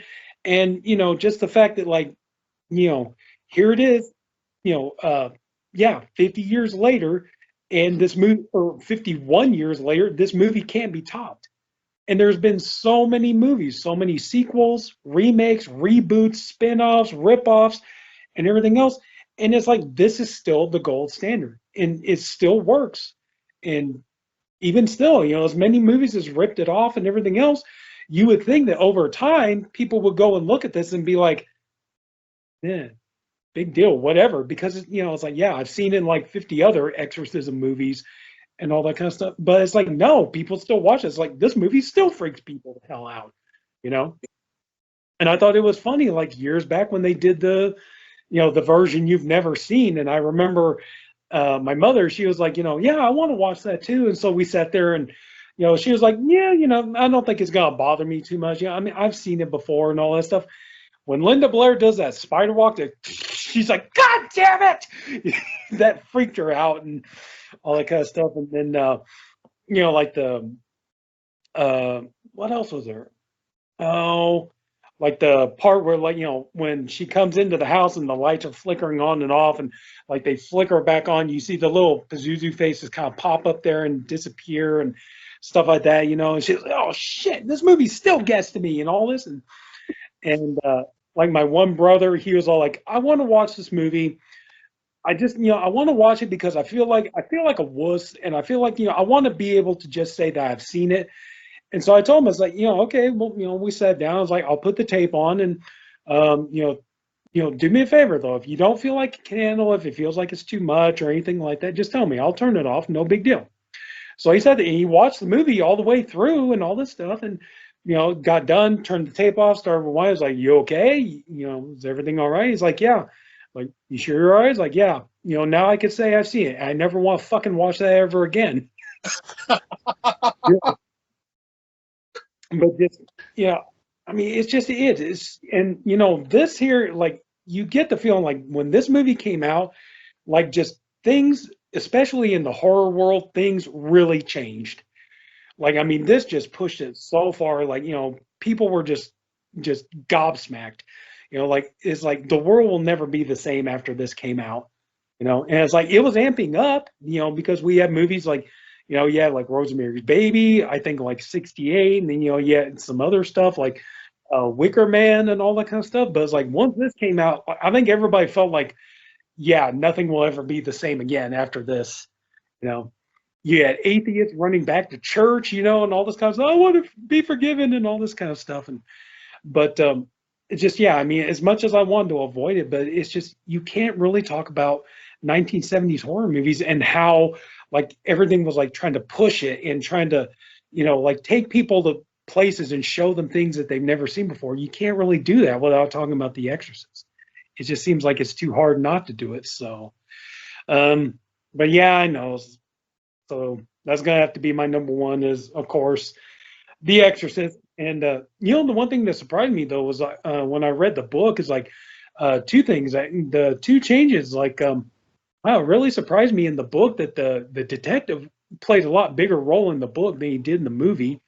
And then also too is like, wow, I didn't know that in the book the exorcism took days for it to go. Because in the movie it's like it all happens in one night. I was like, you read the book, it's like it took place over several days, so that surprised me. But well, anyway, yeah, I'll go ahead and wrap this up. So yeah, from 1970s horror movies, yeah, number one, The Exorcist. Nice. Such a classic. Yeah.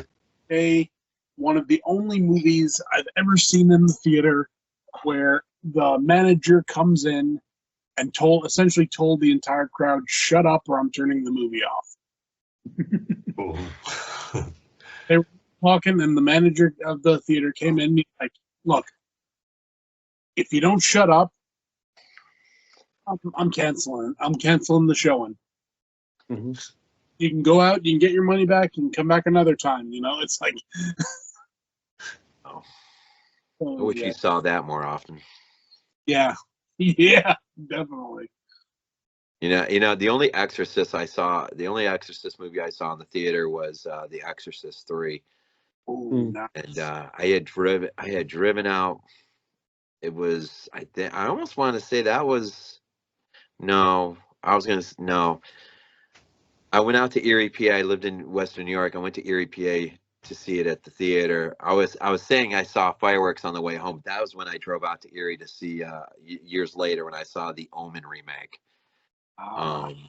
It was July 4th, and everyone in my house was sick except for me. So we were going to go see the fireworks anyway. So I took a ride down the road to Erie and saw The Exorcist 3. No, I mean, or the Omen remake. And on my way home, I got to see like 4 varying sets of fireworks at different, because I was on the highway, coming home through all these townships. And so like, there's another display. But I know I saw The Exorcist 3 though. And that was that was awesome to see that in the theater. Yeah. It's one of those weird ones where if I ever see a Morgan Creek production, that's the first movie I think of is, Exorcist 3. It's funny how that works like that. So, all right. Well, I guess that about wraps it. Yeah. Any last thoughts from any of you guys, real quick, or probably said enough? No, I don't think so. Always fun to do these. Yeah. All right. Well, I guess we'll wrap it up then. 4 hours. Holy crap. Well, if you stayed up, hope you enjoyed it, and it was fun. It was fun. Oh yeah. All right, guys, we're done.